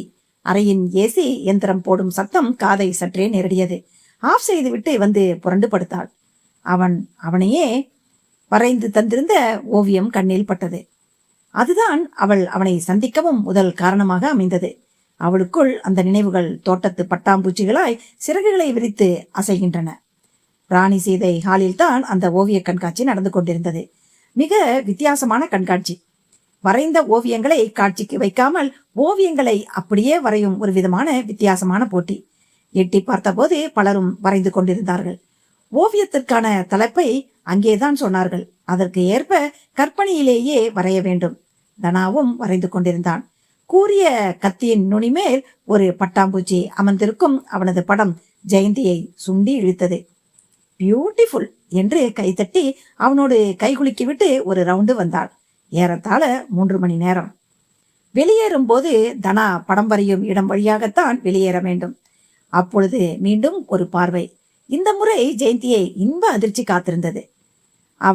அவள் பியூட்டிஃபுல் என்று பாராட்டியதை படமாக வரைந்து முடித்து ஃபைனல் டச் கொடுத்து கொண்டிருந்தான். அவள் அன்று சுடிதாரில் வந்திருந்தாள். ஆனால் படத்தில் ஆடை மட்டும் மாறி பட்டுப்புடவை உடுத்தியிருந்தாள். வாஸ்தவத்தில் அதே போல பட்டுப்புடவை உடுத்தி கொண்டுதான் வரவேண்டும் என்று எண்ணி இருந்தாள். ஆனால் கடைசி நிமிடத்தில் அது மாறிவிட்டது. நிஜத்தில் செயலாகாத அவளது ஆசை படத்தில் பூர்த்தியாகி இருந்தது. அவள் மனது அவனுக்கு எப்படி தெரியும்?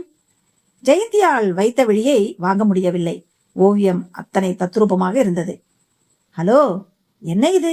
உற்சாகத்தில் கூவினாள். வாங்க மேடம், நீங்க பாராட்டின விதம் ரொம்ப இம்ப்ரெசிவா இருந்தது. அதுதான் அதையே வரைஞ்சிட்டேன். என்னை பார்க்காமலே எப்படி இப்படி வரைய முடிஞ்சது? உங்களை பார்த்ததால தான் இதையே வரைஞ்சிருக்கேன். பார்க்கலன்னு சொன்னா எப்படி மேடம்? ஐ மீன், நான் போஸ் கொடுக்காம வரைஞ்சிருக்கீங்களே, அதை சொன்னேன். எனக்கு ஒரு உருவம் மனசுல பதியறது தான் கணக்கு. உங்க பாராட்டும் போது தாமரை விரிஞ்ச மாதிரி என் கண்ணுக்கு தெரிஞ்ச உங்க முகமும் அச்சாசலா மனசுல பதிஞ்சிருச்சு. நம்பவே முடியல. ஆமா, எதுக்காக புடவைதான் உங்களுக்கு அழகு. அதுலயும் பட்டுப்புடவை உங்களுக்கு அழகோ அழகு. எனக்கு பட்டுப்புடவைன்னா ரொம்ப பிடிக்கும். இப்படி ஒரு சாமுத்திரிகா லட்சணம் இருந்தாலே அவங்க ஆசைகள் உயர்வாத்தான் இருக்கும். உயர்வான்னா புரியல. எல்லா விஷயத்திலேயுமே அவங்க டாப்ல இருக்கத்தான் நினைப்பாங்க. படிப்பு, வேலை, எதுலேயும் சராசரி தன்மையே அவங்களுக்கு பிடிக்காது. ஓ, வண்டர்ஃபுல். உங்களுக்கு சாமுத்திரிகா லட்சணமும் தெரியுமா? ஏதோ கொஞ்சம் கொஞ்சம். உங்க பேர் மேடம்? ஜெயந்தி. ஜெயந்தி காலேஜ் ஸ்டூடெண்டா? ஆமாம், எம்பிபிஎஸ் 3rd இயர் ஸ்டூடெண்ட் நான். உங்க பேரு? தனசேகர். தனான்னு சொன்னா நல்லா இருக்கும். தெரியும். தனா, ஸ்வீட் நேம். உங்க வீடு எங்க இருக்கு? அவள் ராமலிங்கம் வீட்டு முகவரியை சொன்னாள். அவள் தன் முகவரியை சொல்லவும் ஆடி போனாள். நீங்க அருணாச்சலம் சார் மகளா என்று கேட்டு செருமாந்தாள். ஆமா. உங்க அப்பா என்ன பண்றாரு? என் அப்பா என் அம்மாவோட இருக்காரு. அம்மா என்ன பண்றாரு? ஹவுஸ் ஒய்ஃபா?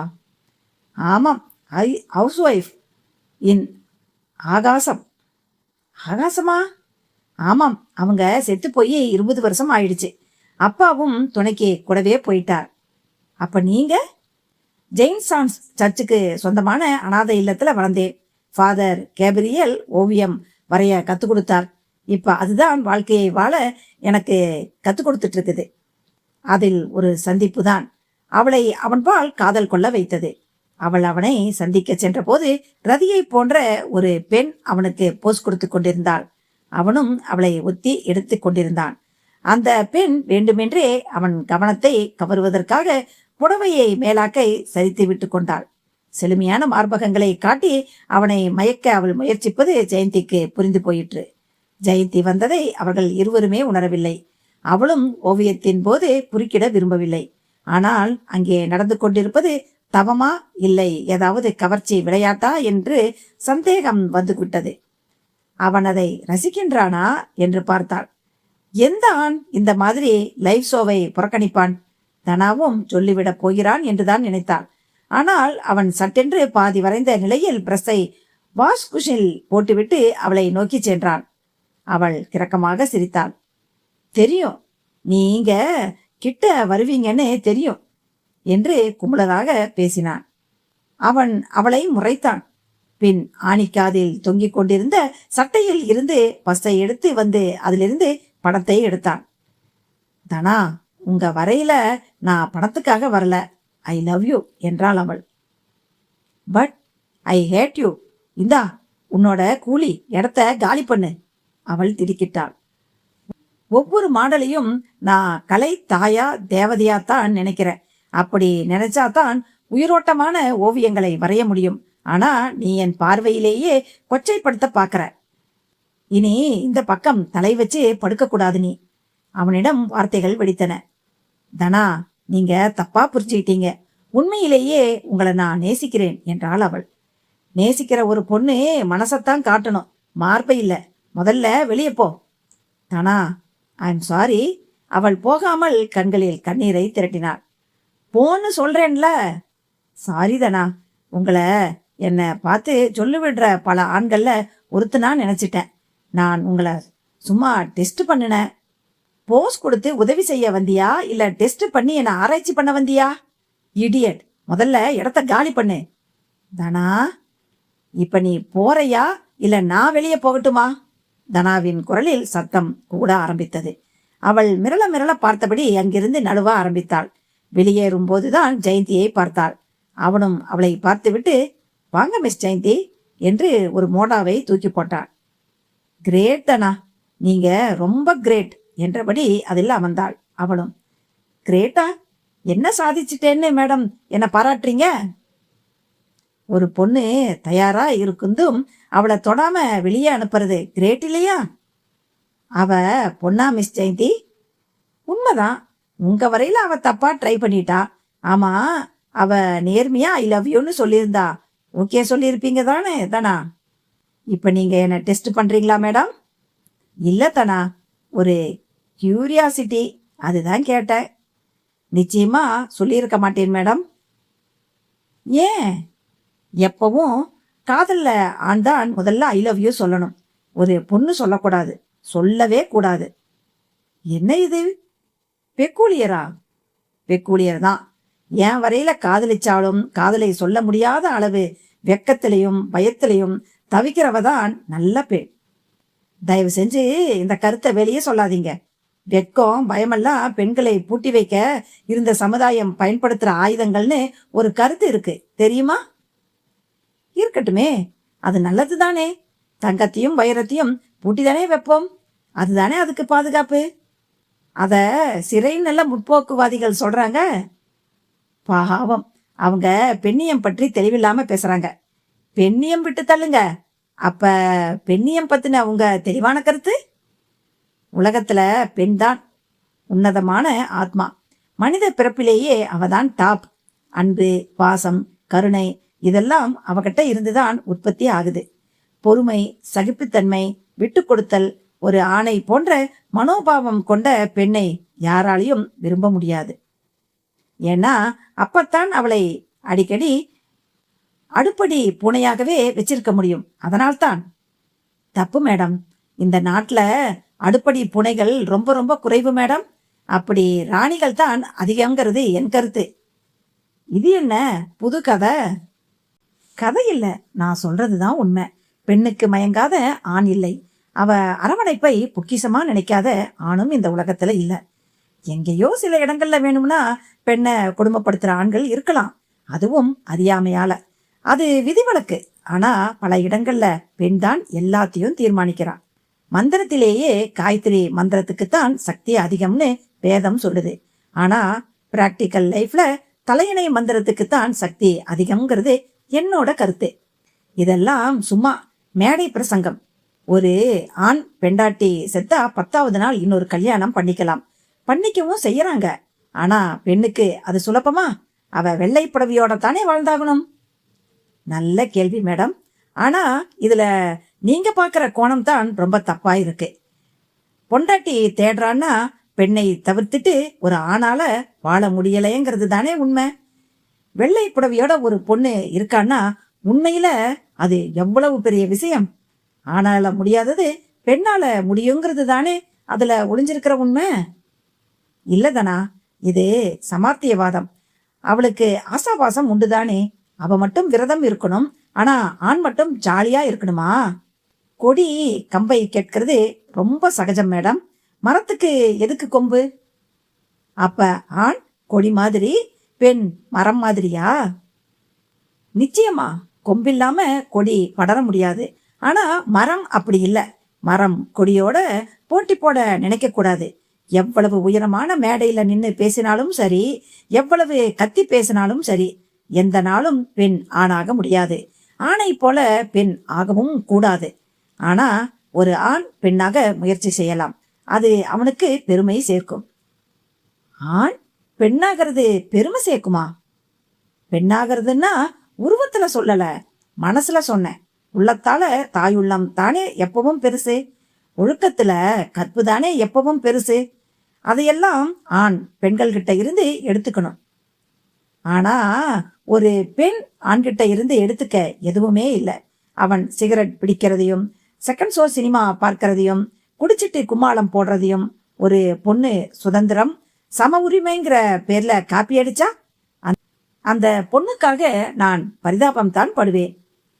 தனா தேர்ந்த சிந்தனையாளன் போல பேசியதை கேட்டு வியந்து போன ஜெயந்தியின் உள்ளத்தில் அடுத்த கணமே ஐ லவ் யூ தனா என்கிற குரல் ஒலிக்க ஆரம்பித்து விட்டது. ஆனால் அவன் சொன்னது போல அதை அத்தனை சுலபத்தில் சொல்ல முடியவில்லை. எங்கே தன்னையும் அந்த பெண்ணை போல வெளியே போக சொல்லிவிடுவானோ என்று பயந்தாள். அந்த பயத்தோடு தவித்தாள். தினம் தினம் அந்த தவிப்போடு அவனை காண வந்தாள். ஆனால் அவள் எதிர்பார்த்த ஐ லவ் யூவை மட்டும் தனா சொல்லவே இல்லை. நல்ல வேலை, ராதாம்மாவால் அதற்கு ஒரு நாள் வழி பிறந்தது. ஏன்பா தனா, தினம் ஒரு பொண்ணு உன்னை பார்க்க வருதே, அவளை நீ கல்யாணம் பண்ணிக்க போறியா என்ன? ராதாம்மா பட்டென்று போட்டு உடைக்கிற மாதிரி கேட்டுவிட்டாள். என்னக்கா நீங்க, பார்க்க வந்தா அதுக்கு பேரு காதலா? அப்ப அதுக்கு பேர் என்ன? ஃப்ரெண்ட்ஷிப்பா? கரெக்ட். அது நல்ல பொண்ணு, ஒரு நல்ல சிநேகிதி. ஆணும் பெண்ணும் பருவ வயசுல சிநேகமா இருக்க முடியும்னு நினைக்கிற நீ? ஏன் முடியாது? நான் நம்ப மாட்டேன். அட என்னக்கா நீங்க, எந்த காலத்துல இருக்கீங்க? ஹைடெக் யுகம் இது தெரியும். ஆனா ஸ்பேஸ்ல போய் குடும்பம் நடத்துற காலமே கூட வரட்டுமே. வயசு பொண்ணும் பையனும் நல்ல சிநேகத்தோட இருக்கவே முடியாது. எவ்வளவு பேர் இருக்காங்க தெரியுமா? மூக்கு சப்பையா நொண்டிக்காலோட வேணா இருக்கலாம். அழகா 2 பேர் இருக்கும்போது சாத்தியமில்லைன்னு சொல்றேன் நானு. நாங்க இருக்கோமே. நான் அந்த பொண்ணுகிட்ட கேட்கட்டுமா? ராதாக்கா அப்படி கேட்டதுதான் தாமதம். வேண்டாம் வேண்டாம் அலறினான் தனா. ஏன் வேண்டாம்னா விட்டுடுங்க. இது என்ன வேண்டாத ஆராய்ச்சி எல்லாம் பண்ணிக்கிட்டு? நான் பண்ணல, தெரு பண்ணுது. தெருவுக்கு வேற பொழப்பென்ன? அதையெல்லாம் கேர் பண்ணக்கூடாது. ஒரு சொசைட்டியில குடியிருந்துக்கிட்டு அப்படியெல்லாம் இருக்க முடியாது, இருக்கவும் கூடாது தானா? தப்பு தப்பா திங்க் பண்ற சொசைட்டி நமக்கு எதுக்குக்கா? அப்ப காட்டுக்கு போய் மிருகங்களோட தான் வாழணும். ரெடியா நீ? ராதாக்கா அழகாக மடக்கினாள். அப்புறமாய் சிரித்தாள். பிறகு, டே, உன்னை எனக்கு தெரியும்டா என்றாள். என்னக்கா சொல்றீங்க? அவ ரொம்ப நல்ல பொண்ணுடா. நான் இல்லைங்களையே. அப்புறம் என்ன? அப்புறம் என்னன்னா என்னடா? என் வாயால உன் மனசை படிச்சு சொல்ல போறியா? மனசை படிக்கிற அளவுக்கு உங்களுக்கு சக்தி இருக்கா? பொம்பளை எப்பவும் அதுல முதல்ல இருப்பா. அதுலயும் நீ யாருக்கும் தெரியக்கூடாதுன்னு, ஏன் உனக்கு கூட தெரியக்கூடாதுன்னு எழுதி வச்சிருக்கிற பக்கங்களை படிக்கிறதுல நான் கில்லாடி, தெரியுமா? நான் அப்படியெல்லாம் எதுவும் எழுதி வைக்கலக்கா. ரகசிய ஆசைகள் இல்லாத மனுஷன் உலகத்திலேயே கிடையாது, தெரியுமா? அப்படின்னா உங்களோட ஆசை என்னன்னு சொல்லுங்களேன். பேச்ச மாத்தாத.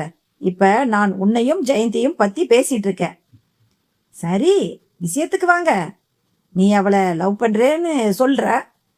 அக்கா, ஆமாம் இல்ல, இதைத்தான் பதிலா சொல்லணும். ராதா அக்கா அவனை அழகாக கார்னரில் கொண்டு வந்து நிறுத்தினாள். அவன் அதை கேட்டு ஒரு சிரிப்பு சிரித்தான். சிரிப்பா அது? அதில் சொல்ல முடியாத அளவுக்கு அர்த்தங்கள். இப்படியெல்லாம் சிரிச்சா இல்லேன்னு ஆயிடாது, தெரிஞ்சுக்கோ. அக்கா, உங்களுக்கு ஒரு விஷயம் தெரியலேன்னு நினைக்கிறேன். என்னடா அந்த விஷயம்? ஊட்டி கொடைக்கானல்லாம் ரொம்ப அழகு தானே? யார் இல்லைன்னா? எல்லாரும் ரொம்ப, எல்லாருக்கும் பிடிக்கும் தானே? விஷயத்துக்கு வா. பிடிக்கும். பிடிக்கிறதால அதை நாம வாங்கிட முடியுமாக்கா? அப்ப அவளும் அந்த மாதிரியா? ஆமாக்கா, ஜெயந்தி ஒரு பணக்கார பவளமக்கா. பார்த்து ரசிக்கலாம், சொந்தம் கொண்டாட நினைச்சா அவ்வளவுதான். ஊட்டி கொடைக்கானல வாங்க முடியாதுதான், ஆனா அங்க நமக்கு ஒரு பிளாட் வாங்க முடியும். ஒத்துக்கிறியா நீ? அதத்தான் நட்புங்கிற பேர்ல வாங்கிட்டேனே. காதல்ங்கிற பேர்ல வாங்கடான்னு சொல்றேன். முடியாதுக்கா, எனக்கு அதுக்கு தகுதியே கிடையாது. நான் ஒரு அனாதை. உனக்கு தகுதி இல்லைன்னு சொல்றியா? ஆமாம், யார் இருக்கா எனக்கு? அவளுக்கு ஒரு நல்ல புடவை வாங்கி கொடுக்க கூட நான் 3 மாசம் கஷ்டப்படணும் அக்கா. உங்களுக்கே 2 மாசமா வாடகை பாக்கி. அதை விடு, உனக்கு நான் இருக்கேன். இன்னையில இருந்து நான் உன் கூட பிறந்த அக்கா. ராதா அவன் கண்களை பணிக்க வைத்தாள். அக்கா, அவனும் பரவசப்பட்டான். இப்ப தகுதி வந்துருச்சா உனக்கு? டாடா பிர்லா என்ன தங்களோட மகன்னு டிக்ளேர் பண்ணினாலும் அவளை கல்யாணம் பண்ற தகுதி எனக்கு வராதக்கா. இவ்வளவு தாழ்வு மனப்பான்மையா உனக்கு? உண்மைய சொன்னா தாழ்வு மனப்பான்மைன்னு சொல்றீங்களே. இது உண்மை இல்ல. ஒரு பொண்ணு மனச தாண்டா பாப்பா. காசு பணம் அந்தஸ்து அவளுக்கு 2வது தான். சரி, எதுக்காக எங்க விஷயத்துல இவ்வளவு அக்கறை எடுத்துக்கிறீங்க? எனக்கு அந்த உரிமை இல்லையா? நிறைய இருக்கு. உங்களுக்கு ஒரு மகள் இருந்தா சொல்லுங்க, நான் அவளை கட்டிக்கிறேன். ஜெயந்தியை நான் நினைக்கிறதே தப்பு. அவ மகாராணி. சரி, என் மகளையே உனக்கு கல்யாணம் பண்ணித்தரேன், போதுமா? ராதாமாள் இறுதியாக ஒரு போடு போட்டாள். அக்கா? என்ன அக்கா? எனக்கு மகள் கிடையாது. பள்ளிக்கூடம் போற வயசுல பசங்க தான் நினைச்சிட்டு இருக்கியா? பின்ன இப்ப எனக்கு மகள் இருக்கா, தெரியுமா? யாரது எனக்கு தெரியாம? அதெல்லாம் பிறகு. நீ அவளை கல்யாணம் பண்ணிக்குவதானே? உங்க மகள்னா நான் தயார். ஆனா மகள் தான் இல்லையே. பொறு தம்பி, பொறு. அம்மா ஜெயந்தி, கொஞ்சம் வெளியே வர்றியா? ராதாமா அப்படி அழைப்பாள் என்றோ, அதை கேட்டு அங்கிருந்து ஜெயந்தி வெளிப்படுவாள் என்றோ தனா துளி கூட எதிர்பார்க்கவில்லை. தடுமாறி போய் அவளை வெறித்தான். அந்த மயிலும் தலையை குனிந்து கொண்டு நின்றது. மேடம், நீங்களா? அறைவேன். ஜெயந்தி, நீயான்னு உரிமையா கேளு. என்னக்கா இது நாடகம்? என்ன பண்ண சொல்ற? உன் வாயால ஐ லவ் யூ ஜெயந்தின்னு சொல்லுவேன்னு எதிர்பார்த்தேன். நீ விடாக்கண்டன் கொடாக்கண்டனா இருக்க. ஆடுற மாட்ட ஆடித்தாங்க இருக்கணும். மேடம், வேண்டாம், இது சரிப்பட்டு வராது. அவன் அவளிடமே பேசத் தொடங்கினான். எது? என்ன கேள்வி இது? உங்க செயல் தமிழ் சினிமா ஹீரோயின் செயல் மாதிரி இருக்கு. எல்லா ஹீரோயின்களுமே இப்படித்தான் நடந்துக்குவாங்க. ஏன் உங்களுக்கு இவ்வளவு காம்ப்ளெக்ஸ்? காம்ப்ளெக்ஸ் இல்ல, நான் யதார்த்தத்தை பேசுறேன். உங்க அப்பாவுக்கு தெரிஞ்சா அவர் துடிச்சு போயிடுவார். முதல்ல என் துடிப்புக்கு பதில சொல்லுங்க. அவரை சமாளிக்க எனக்கு தெரியும். மேடம், ஜெயந்தின்னு கூப்பிடுங்க தானா. அது வந்து, டேய், அதிர்ஷ்டம் வாழ்க்கையில ஒரு தடவை தாண்டா கதவை தட்டும். புரிஞ்சுக்கோடா. அவகிட்ட காசு பணங்கிற சொத்து இருந்தா உன்கிட்ட அழியாத கலைங்கிற சொத்து இருக்கு. எப்பவும் சரஸ்வதியும் லட்சுமியும் ஒன்னா சேரும் நல்ல விஷயம் மட்டும் நடக்கவே மாட்டேங்குது. இங்கேயாவது நடக்கட்டும். ராதா இருவருக்கும் இடையில் இன்ஜினையும் பெட்டியையும் இணைத்து வைக்கும் லைன்மேன் போல் இருந்து இருவர் கைகளையும் இணைத்து வைத்தாள். அந்த நொடி ஜெயந்திக்கு பனிமலை உருகுவது மாதிரி இருந்தது. அதன் பின் எவ்வளவோ சந்திப்புகள், அன்பு, பரிவர்த்தன வார்த்தைகள், அதற்கு அருணாச்சலம் போட்ட முட்டுக்கட்டைகள். அதை ஜெயந்தியும் அழகாக சமாளித்தாள். உன் காதல என்னால ஒத்துக்க முடியாது, அருணாச்சலம் ஒரு நாள் மகளிடம் சொல்லி வருத்தப்பட்டார். எந்த அப்பா இந்த சமூகத்துல காதலுக்கு எடுத்த எடுப்புல பச்சை கொடி காட்டியிருக்கார்? நீங்க காட்டுறதுக்கு? அவள் திருப்பி கேட்டாள். தெரியுதுல்ல, அவனை மறந்துடு. வேண்டாம்ப்பா, உங்களை போல ஒரு அப்பாவும் என்னை போல ஒரு பொண்ணும் இந்த மாதிரி சிச்சுவேஷன்ல என்ன பேசுவாங்கன்னு எல்லாருக்கும் தெரியும். அனாவசியமா டைலாக்க வேஸ்ட் பண்ணாதீங்க. எங்களை பிரிக்க நினைக்காதீங்க. என் காதலோட ஆழத்தை உங்களுக்கு ஒரு செகண்ட்ல புரிய வைக்கிறேன். அப்பவாவது உங்க மனசு மாறுதான்னு பாக்குறேன் என்ற ஜெயந்தி அந்த ஒரு செகண்டில் செய்த செயல் அவரை அப்படியே ஸ்தம்பிக்க வைத்து விட்டது. அவள் ஆப்பிள் நறுக்க வைத்திருந்த கத்தி ஒன்றை அருகே இருந்து எடுத்தாள். ஜெயந்தி! அவர் அலறலோடு தடுப்பதற்குள் அதனால் தன் சுண்டு விரலை ஒரு வெட்டு வெட்டி தனித்து விழுந்த அதை எடுத்து அவர் எதிரே நீட்டினாள். அருணாச்சலம் சிலையாகி விட்டார். அதன் பின் அவளிடம் அவளது காதலுக்கு எதிராக ஒரு வார்த்தை கூட பேசவில்லை. ஓகேம்மா, உன் சந்தோஷம்தான் என் சந்தோஷம். இனி தனாதான் என் மாப்பிள்ளை, போதுமா? இனிமே என்ன இப்படியெல்லாம் சித்திரவதை பண்ணாதே என்று அவளை டாக்டரிடம் தூக்கி கொண்டு ஓடினார். எப்படியோ எல்லா மலைகளையும் கடந்தாயிற்று. இனி ஒரு சிக்கலும் இல்லை என்று நினைக்கும் போது தனா ஏன் ஒரு மாதிரி பேசுகிறான்? படுக்கையில் ஜெயந்தி பழைய நினைவுகளில் இருந்து மீண்டு வந்து கேள்வியில் விழுந்தாள். ஜன்னல் கர்ட்டனை விலக்கி அவள் யோசிப்பதை அருணாச்சலம் பார்த்து கொண்டேதான் இருந்தார். விரலை வெட்டிக்கிட்டா என்ன வழிக்கு கொண்டு வர நினைச்ச? அவனையே வெட்டி விட்டு உன்னை என் வழிக்கு வரவழைக்கிறேன் பார். அவரது குரூர முகத்தில் அவர் ஆடத் தொடங்கிவிட்ட சதுரங்க விளையாட்டில் வெற்றிகரமாக ஒரு காயை நகர்த்திவிட்ட வெற்றிக்கான புன்னகை. அத்தியாயம் 8. வயநாடு. கேரளத்தின் அடர்ந்த மலைப்பகுதி. பச்சை கம்பளத்தில் கருப்பாக கொடி இழுத்த மாதிரியான தார்ச்சாலையில் சீறிக்கொண்டிருந்தது ஒரு பணக்கார சியலோ கார். உள்ளே விரல் பருமனுக்கு தங்க கழுத்துச் சங்கிலியோடு பரசுராமன் பிள்ளை. கேரளத்தின் நம்பர் 1 மர வியாபாரி. மாத டர்னோவர் மட்டுமே 5 கோடி. அந்தமான், பர்மா, மலேசியாவில் எல்லாம் கிளைகள். எல்லா இடங்களிலும் ரவுடி பட்டாளம். அவர்களை கொண்டு மரக்கடத்தல். அதனால் ஆளும் கட்சி எதுவோ அதுவே அவர் சார்ந்திருக்கும் கட்சியும் கூட.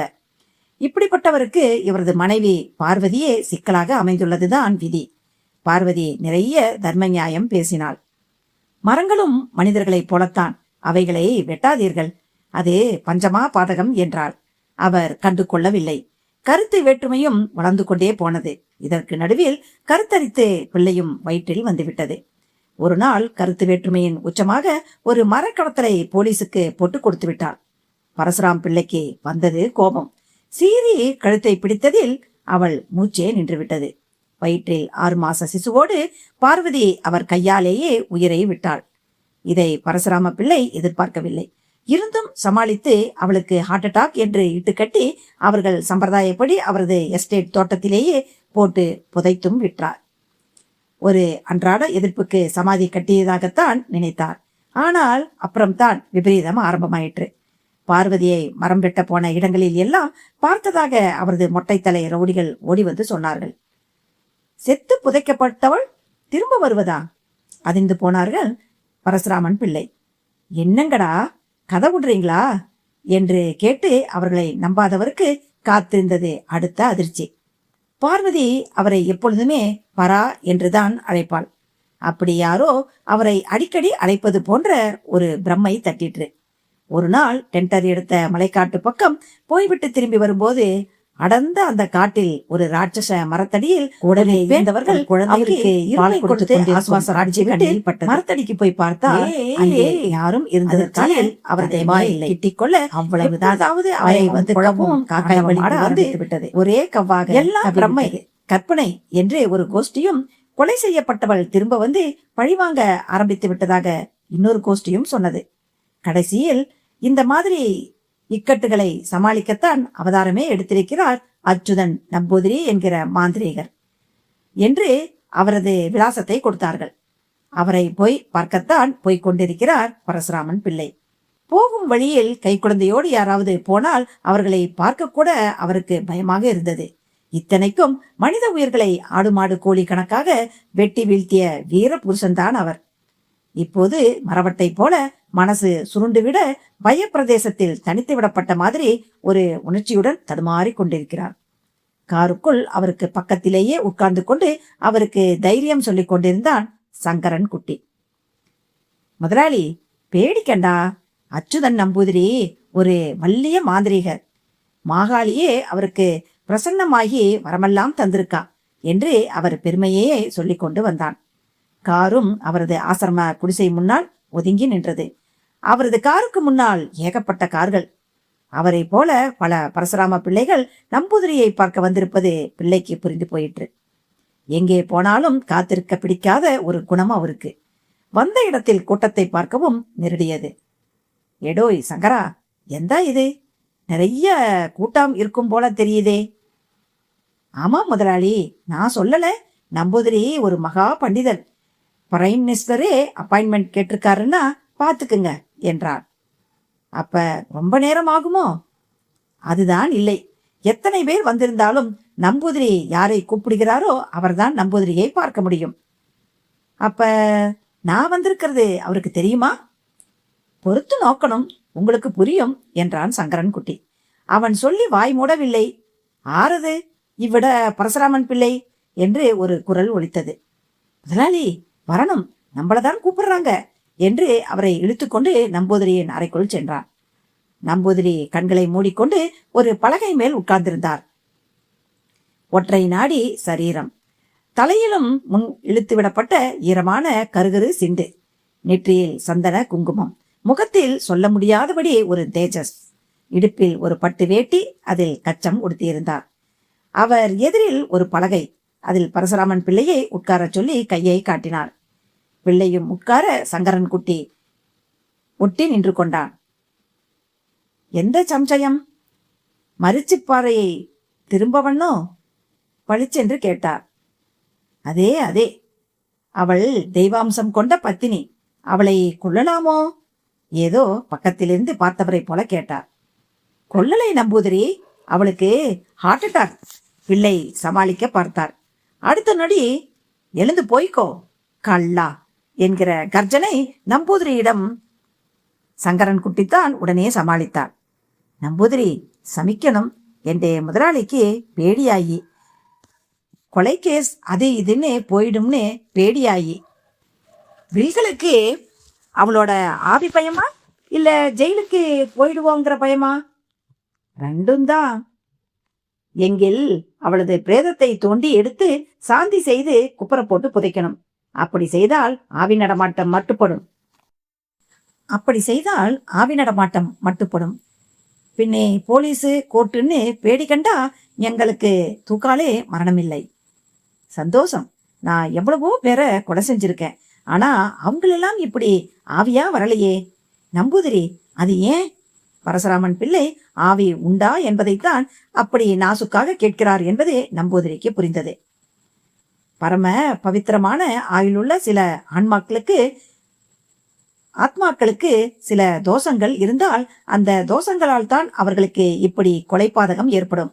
அந்த பாதகங்களுக்கு பின்னே அவைகள் விடுபட ஆவியாய் அலையும். லட்சத்தில் ஒரு ஆத்மாவுக்கு இப்படி ஆகும். மற்ற ஆத்மாக்களுக்கு சக்தி இல்லை. அது கொண்டு அவைகள் சுத்தி வந்தாலும் நாம் பயப்பட வேண்டாம். உங்கள் பார்வையோட ஆத்மா ஒரு சுத்தமான புண்ணிய ஆத்மா. பூர்வ ஜென்மத்தில் ஒரு பசு மரிக்க காரணமாயிட்ட காரணத்தால் ஜென்மத்தில் நீ அவரை கொன்னாய். அது உன் கண்ணில் பட்டு மிரள காரணம் உண்டு. இல்லெங்கில் நீ என்னை சந்திக்க வந்திருக்க மாட்டாய். என்னாலேயே அவளை மோட்சம் சேர்க்க முடியும். பிரபஞ்சத்தில் காரணமில்லாமல் எதுவுமே இல்லை. பிள்ளை அறிஞ்சோ? நம்பூதிரி சொன்னது பிள்ளைக்கு பாதி புரிந்தது, மீதி புரியவில்லை. எப்படியோ பிடத்தை திருப்பி போட்டு புதைத்தால் பிரச்சனை தீரும் என்கிறார். அதையும் தான் பார்ப்போமே. பரசுராமன் பிள்ளை நம்பூதிரியை நம்பிக்கையோடு மனதில் சற்று சந்தேகத்தோடும் கும்பிட்டார். நம்பூதிரியும் அதை உணர்ந்தவராட்டம் சிரித்துவிட்டு, ஞான் வரும் அமாவாசை அன்னைக்கு அந்த பெண்ணிண்ட சமாதிக்கு வரும். அதுவரை அவள் சத்திரவம் இல்லாமல் தடுக்க குங்குமத்தை தரிக்கணும் என்று ஆளிலையில் நிறைய குங்குமத்தை வைத்து கட்டி கொடுத்தார். பிள்ளையும் வாங்கி கொண்டு ஒரு 10,000 ரூபாய் நோட்டுக்கட்டை எடுத்து வைத்தார். எடுங்கோ, காரியம் பரிபூர்ணமாயிட்டு கழிச்ச பின்னே ஒரு தர்மஸ்தலத்துக்கு இதை எங்கள் கொடுத்தால் மதி என்று நம்பூதிரி பிள்ளைக்கு ஒரு ஆச்சரிய அதிர்ச்சியை கொடுத்தார். பிள்ளை குங்குமத்தை நெற்றியில் தரித்து கொண்டு வெளியே வந்தார். செல்போன் சினுங்கியது. காரில் ஏறியபடி அதை கொடுத்தார். பிள்ளை ஸ்பீக்கிங். எங்க இருக்கீங்க பிள்ளை? வயநாடு நம்பூதிரி ஆசிரமத்துல. என்ன சங்கதி? ஒண்ணுமில்ல, மலேசியன் கோங்குமரம் 1,00,000 கன அடி வேணும். செங்கோட்டைக்கு நாளைக்கே அனுப்ப முடியுமா? என்ன கேள்வி இது? 10,00,000 கன அடி கூட தேவைப்பட்டா அனுப்பித்தரேன். ஆமா, எதுக்கு நம்பூதிரி ஆசிரமத்துக்கெல்லாம் போறீங்க? பார்வதி பயமா? ஆமாயா, நீ வேற. பிள்ளை, என்னையா நீர் வெட்டியா காசை கரியாக்கிக்கிட்டு ஆவியாவது பூதமாவது எல்லாம் கப்சாயா? அப்படி தெரியல. சில விஷயங்களை பேசக்கூடாது, அனுபவிச்சாதான் தெரியும். நான் அனுபவிக்கிறவன். அப்ப நம்பூதிரி தான் இப்போதைக்கு உங்க கடவுளா? ஆமாம், அப்படித்தான். நான் சொல்லாமலே என் மனசுல இருக்கிறது அந்த ஆளுக்கு தெரியுது. சம்திங் நமக்கு மேலே ஏதோ இருக்கு. பார்த்து பிள்ளை, அப்புறமா உங்களால கொலை செய்யப்பட்டவங்க வரிசையா பழிவாங்க வந்துட போறாங்க. ஜாக்கிரதை. ஒரு கேலி சிரிப்போடு மறுமுனையில் செல்போன் முடங்கிக் கொண்டது. ஆனால் பிள்ளைக்குள் பூச்சி பறக்க ஆரம்பித்தது. அத்தியாயம் 9. வீட்டு வாசலில் கார் ஒன்று வந்து நிற்கும் சத்தம் கேட்கவும் எட்டி பார்த்தாள் ராதா. ஜெயந்தியும் அருணாச்சலமும் இறங்கிக் கொண்டிருந்தார்கள். சேவ் செய்து கொண்டிருந்த ராமலிங்கம் கூட அவர்களை பார்த்துவிட்டு வேகமானார். அவர்கள் இருவரும் உள்ளே நுழைந்தனர். வாங்க வாங்க. ராதா பரபரப்போடு வரவேற்று சோபாவை காட்டினாள். ஆண்டி, இருக்கானா அந்த ஃபூலு என்று கேஷுவலாக கேட்டபடி ராதாவின் கையை பற்றினாள் ஜெயந்தி. ராதாவிடம் கலக்க பார்வை.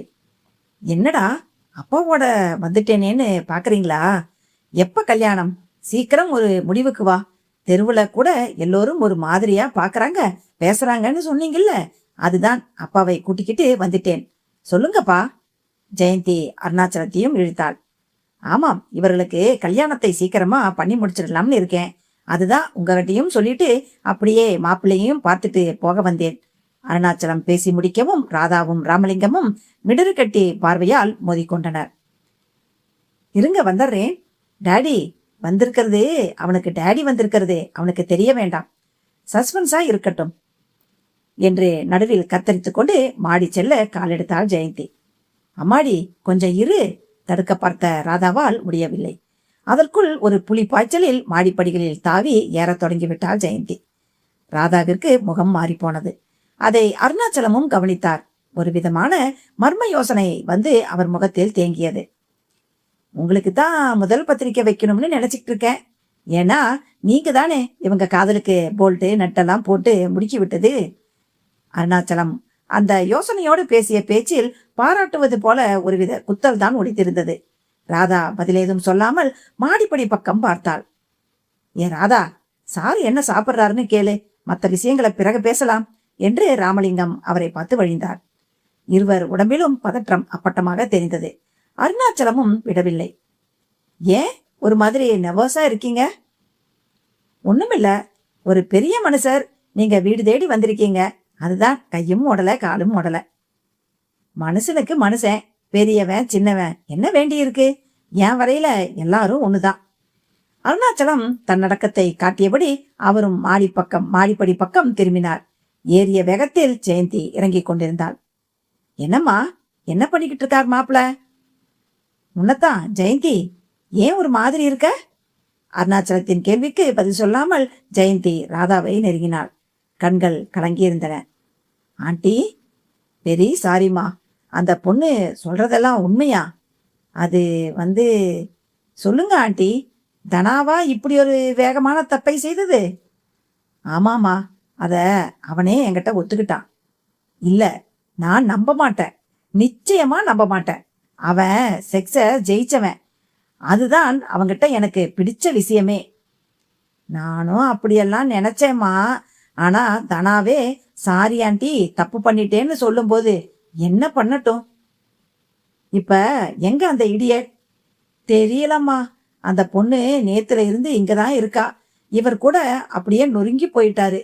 அவன் நம்ம மூஞ்சியில நல்லாவே கரிய பூசிட்டான் ஜெயந்தி. ஆமாம்மா, இத கேள்விப்பட்டதுல இருந்து எனக்கு கையும் ஓடல. ராமலிங்கம் ராதாவுக்கு வக்காலத்து வாங்கினார்.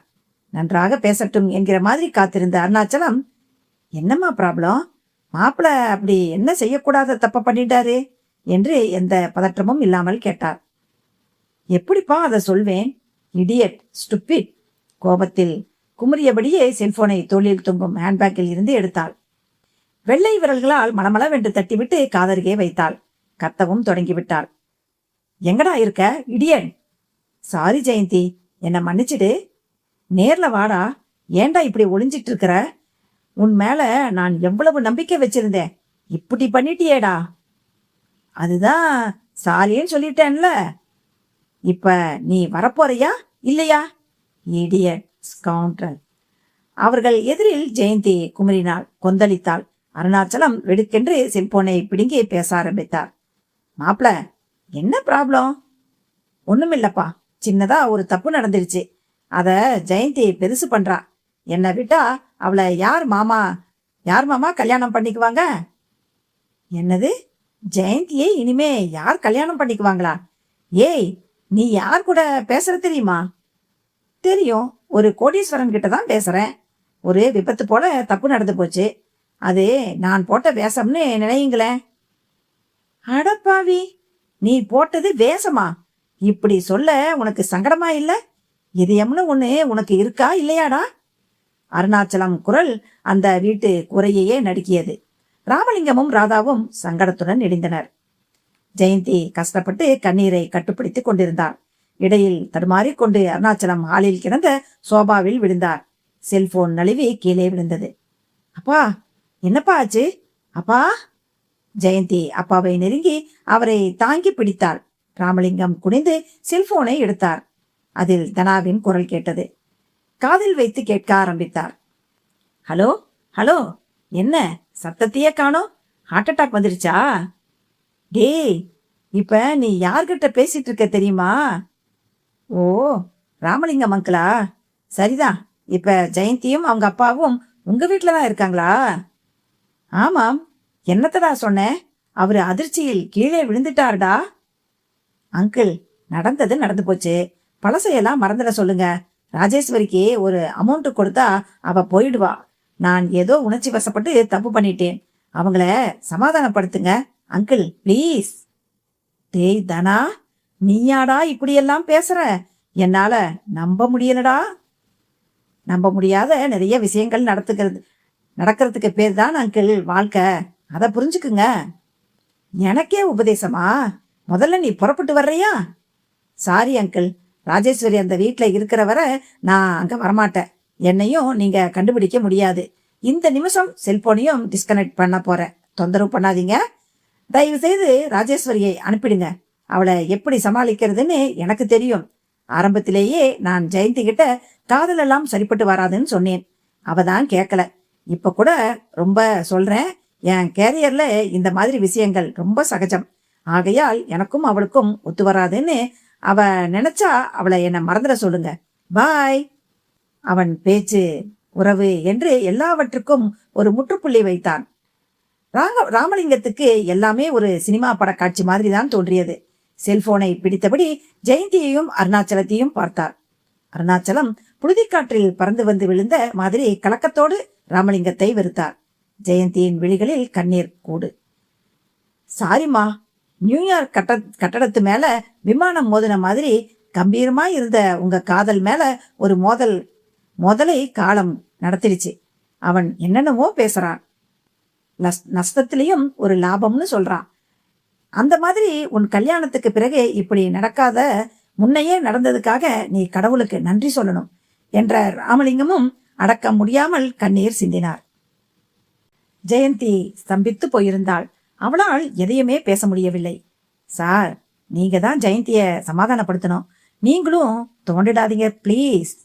ராமலிங்கம் அருணாச்சலத்தின் கைகளை தேடி பிடித்து உணர்வு பூர்வமாக சொல்லவும் அருணாச்சலம் பதிலுக்கு ராமலிங்கத்தின் கரத்தை அழுந்த பிடித்தார். சுதாரித்து கொண்டு எழுந்திருக்கிற மாதிரி பாவலா செய்தவர் சமாளித்து கொண்டு நின்றார். இப்படி ஆகும்னு நான் எதிர்பார்க்கவே இல்லை. முகூர்த்த தேதியெல்லாம் குறிச்சிட்டேன். இப்ப என்ன பண்ண போறேன்னு தெரியல என்று நடந்தார். ஜெயந்தி அமைதியாக பின்தொடர்ந்தாள். ஜெயாமா, சட்டென்று தனாவின் அழைப்பொலி கேட்டது. வெடுக்கென்று சிரித்து திரும்பி பார்த்தாள். என்னம்மா? தனா கூப்பிட்ட மாதிரி இருந்தது. அவன் எங்க இருக்கான்? பிரம்மைமா பிரம்ம, நீ போ. ராமலிங்கம் அருணாச்சலத்தின் கைகளை தேடி பிடித்து உணர்வு பூர்வமாக சொல்வதுதான் உண்மையா? அவ இப்படித்தான் நேத்து ராத்திரி கூட சொன்னான். அவன் நினைப்பாவே இருக்கா. எவ்வளவு காதல் இருந்தா இப்படி நடந்துக்குவா, யோசிச்சு பாருங்க என்றபடியே அருணாச்சலமும் காரில் ஏறினார். யூனிஃபார்மில் இருந்த டிரைவர் கதவை அடைத்துவிட்டு வந்து காரை கிளப்ப முயன்றார். ஜெயந்தி சோகமாக ராதாவையும் ராமலிங்கத்தையும் பார்த்தபடியே கையை ஆட்டினார். தைரியமா இரு, இதையெல்லாம் ஒரு கெட்ட கனவா நினைச்சு மறக்கப்பாரு. அதுதான் உனக்கும் நல்லது, உன் எதிர்காலத்துக்கும் நல்லது. ராதா செல்லும் போது மாடி பால்கனியில் அந்த பெண் ராஜேஸ்வரியும் வந்து நின்று கொண்டு அவர்களை பார்த்தாள். அதை கவனித்த ஜெயந்தி, ஆண்டி, அந்த பொண்ண தனா ஏமாத்திட போறான், ஜாக்கிரதா ஆண்டி என்றாள். நீ போமா, நாங்க பாத்துக்கிறோம். கார் புறப்பட்டது. அருணாச்சலம் பால்கலையில் நின்று கொண்டிருந்த பெண்ணுக்கு ரகசியமாக ஒரு சமிக்சியை புருவத்தை வளைத்து கொடுத்தார். அவளும் ஒரு வினாடிக்கும் குறைவான அளவில் கை கட்டை விரலை உயர்த்தி காட்டிவிட்டு திரும்பினாள். அத்தியாயம் 10. பாலக்காட்டின் பரசுராமன் பிள்ளை தோட்டம். அதில் ஆகாயத்திற்கு ஒட்டடை அடிக்க ஆசைப்படுகிற மாதிரி தென்னை மரங்கள், ஆங்காங்கே நீர்த்தாரையான பழங்கள், அதில் வட்டெடுத்தபடி விரையும் கட்டுமரக்காரர்கள். அழகுக்கு இன்னொரு பெயர் கேரளம் என்று சொன்னது சரிதான் என்கிற மாதிரி இருந்தது அந்த சூழல். தென்னஞ்சோலையில் தூக்கணாங்குருவிகள் தங்கள் குஞ்சுகளுக்கு சோறு ஊட்டியபடி சிறகடிப்பதும் மேலும் ரம்யமாக இருந்தது. தோட்டத்து மையத்தில் செவ்வாழை கன்றுகள் சில ராட்சச வளர்ச்சியில் ஒரு பக்கமாய் சாய்ந்த நிலையில் குலை தள்ளி இருந்தன. அந்த குலைகளில் கருஞ்சிவப்பில் செவ்வாழை பழங்கள் உள்ளங்கை கொள்ளாத அளவில் தளித்திருந்தன. பார்க்க பார்க்க ஆசையாக இருந்தாலும் தோட்டத்தில் யாருமே இல்லை. அங்கும் இங்குமாக கட்டப்பட்டிருக்கும் மாடுகளை கூட காணவில்லை. பரசுராமன் பிள்ளையின் கார் மட்டும் உள்ளே நுழைந்து அதிலிருந்து அவரும் இறங்கினார். தோட்டத்தை ஒரு பார்வை பார்த்தார். கூடவே சேர்ந்து இறங்கிய சங்கரன் குட்டி தோட்டத்தில் யாரும் பணியில் இல்லா, அத்தனை பேரும் பேடிச்சு போய் என்றபடியே பங்களா நோக்கி நடந்தான். பிள்ளையும் இறுகின முகத்துடன் தொடர்ந்து நடந்தார். காற்று மட்டும் ஊ ஊ என்று கொஞ்சம் கிறுக்கு பிடித்த மாதிரி வீசிக்கொண்டிருந்தது. அந்த சப்தம் உள்ளபடியே சங்கரன் குட்டிக்கு பயத்தைத்தான் தந்தது. 4 பேர் இருக்கும்போது இப்படி காத்த சத்தம் போட்டால் மனம் மிரளாது. ஆனால் இப்ப பாருங்க, சின்ன இலை தலை அசைற சத்தம் கூட வேடியா இருக்கு. உங்களை ஒன்னும் செய்ய முடியாத அந்த பார்வதி இப்ப தோட்டத்துல யாரையும் விடுறதில்ல. அவ்வளவு அட்டகாசம் என்றபடியே பங்களாவின் பூட்டிய கதவை திறந்தான். பகீர் என்றது. திறந்து கொண்ட கதவுக்கு அப்பால் ஒரு வெட்டப்பட்ட மனித கை, ஆங்காங்கே கைவிரல்கள், சதை பிண்டங்கள். ஹாலில் தொங்கிக் கொண்டிருக்கும் மெத்தை போட்ட ஊஞ்சல் அது பாட்டுக்கும் ஆடிக்கொண்டிருந்தது. முதலாளி! சங்கரன் குட்டிக்கு பற்கள் கிட்டிக் கொண்டன. பரசுராமன் பிள்ளைக்கு வயிற்றில் அமலத்தாரைகள் கொப்பளித்தன. டேய் சங்கரா, எந்தாடா இது? அரியில்லா, எனக்கு அரியில்லா நடுங்கினான் சங்கரன் குட்டி. பரசுராமன் பிள்ளை ஊஞ்சலை சமீபத்து அதை நிறுத்தினார். பக்கமாய் ஜன்னல், அதன் அருகே சென்று வெளியே பார்த்தார். சரேல் என்று ஜன்னல் கம்பிகளுக்கு அந்த பக்கமாய் ஒரு பெண்ணின் முகம் தோன்றி ஹீ ஹீ ஹீ என்று மகா விகாரமாய் சிரித்தது. பரசுராமன் பிள்ளை மார்பில் உதைப்பட்டு பின்னே வந்து விழுகின்ற மாதிரி ஊஞ்சலில் வந்து விழுந்தார். சங்கரன் குட்டியும் அந்த பெண்ணை பார்த்தான். அவள் தோட்டத்து காவல்காரன் சாக்கோவின் மனைவி பிரேமி. முதலாளி, அது பிரேமியானோ, நம்ம சாக்கோவிண்ட பாரியை. அவள் அவள் எதுக்குடா அப்படி பார்த்து சிரிக்கிறா? தெரியல, பார்வதியிண்ட ஜீவன் அவளை ஆக்கிரமிச்சிருக்கணும். கேள்வியும் பதிலுமாக அவன் அவளை வெறிக்க அவளும் ஜன்னல் கம்பிகளை பற்றி கொண்டு கத்தத் தொடங்கினாள். எடோய் சங்கரா, யான் பாரு குட்டியடா. நின்ற எஜமானி பாரு குட்டியே தாண்டா. எலுமானே நோக்கியா, அது எங்கன பாரியா பாரு குட்டியா, இப்ப இங்க வந்திருக்காங்க என்றபடியே சங்கரன் குட்டி வெளியே ஓடினான். பரசுராமன் பிள்ளைக்கு நடப்பதெல்லாம் கனவா இல்லை நிஜமா என்கிற சந்தேகமே வந்துவிட்டது. ஒருபுறம் பயமும் மறுபுறம் ஆவேசமும் கூட்டணி போட்டுக்கொண்டு வந்தது.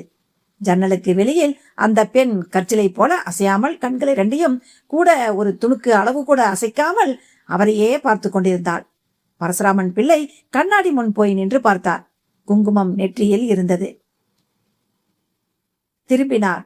ஒரு அறைக்குள் நுழைந்து பீரோவை திறந்து கைத்துப்பாக்கி ஒன்றை எடுத்துக்கொண்டு வந்தார். ஜன்னலை பார்த்தார். அவளை காணவில்லை. எங்கே மறைந்தாள்? அவர் பார்வை துலாவும் போது வாசல் வழியாக உள்ளே ஒரு கையின் துண்டு பகுதி வந்து விழுந்தது. அவள்தான் வீசிவிட்டு ஓடிக்கொண்டிருக்கிறாள். ஒரு க்ஷணம் பிள்ளைக்கு உயிர்க்குலையே நடுங்கி பிரஞ்சை மீழுவதே பெரும்பாடாகிவிட்டது. பெருமூச்சு மார்பு சட்டையை சுட்டது. அமாவாசை வரை எப்படி பொழுதை விரட்டப் போகிறோம் என்று தோன்றியது. திடீரென்று சங்கரன் குட்டி குரல் கேட்டது. முதலாளி, முதலாளி என்று பயந்து வெளியே ஓடியவன் திருப்பி வந்து கொண்டிருந்தான். உள்ளே ஜாவலின் த்ரோவின் போது வீசப்பட்டு வந்து விழும் ஈட்டிக்கணக்காக வந்து தலைக்குப்புற விழுந்தான். சங்கரா, எந்தாடா? பெண்குட்டி, பெண்குட்டி. அவளுக்கு என்னடா? பிராந்தியந்திண்டே சுடுகாட்டு பக்கம் போய் புதைச்ச சாரீரங்களை தோண்டி எடுத்து அந்த மாமிசங்களை வீசி எறிகிறா. நம்ம தோட்டத்துல எங்க பார்த்தாலும் மனித கால்கள் கைகள் முதலாளி. மொத்த தோட்டமே இடுகாட்டாட்டம் தெரியுது. தோட்டத்து கேணியில நீங்க கொன்னு புதைச்ச மாதவனோட தலை மட்டும் மிதந்துகிட்டு இருக்கு. அலறோ அலறு என்று அலறினான் அவன். சங்கரா, நம்பூதிரியை தாமசமின்றி விழிச்சோடா, போ. பதிலுக்கு பிள்ளையும் அலறினார். அவன் தயங்கி வெளியேறி காரில் ஏறிக்கொண்டான். அதுவும் கிளம்பியது.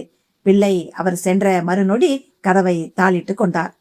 எண்டே தெய்வமே, ஒரு துர்மரணத்துக்கு பின்னே இப்படியெல்லாம் கூட பயங்கரங்கள் உண்டோ என்று வாய்விட்டு புலம்பினார்.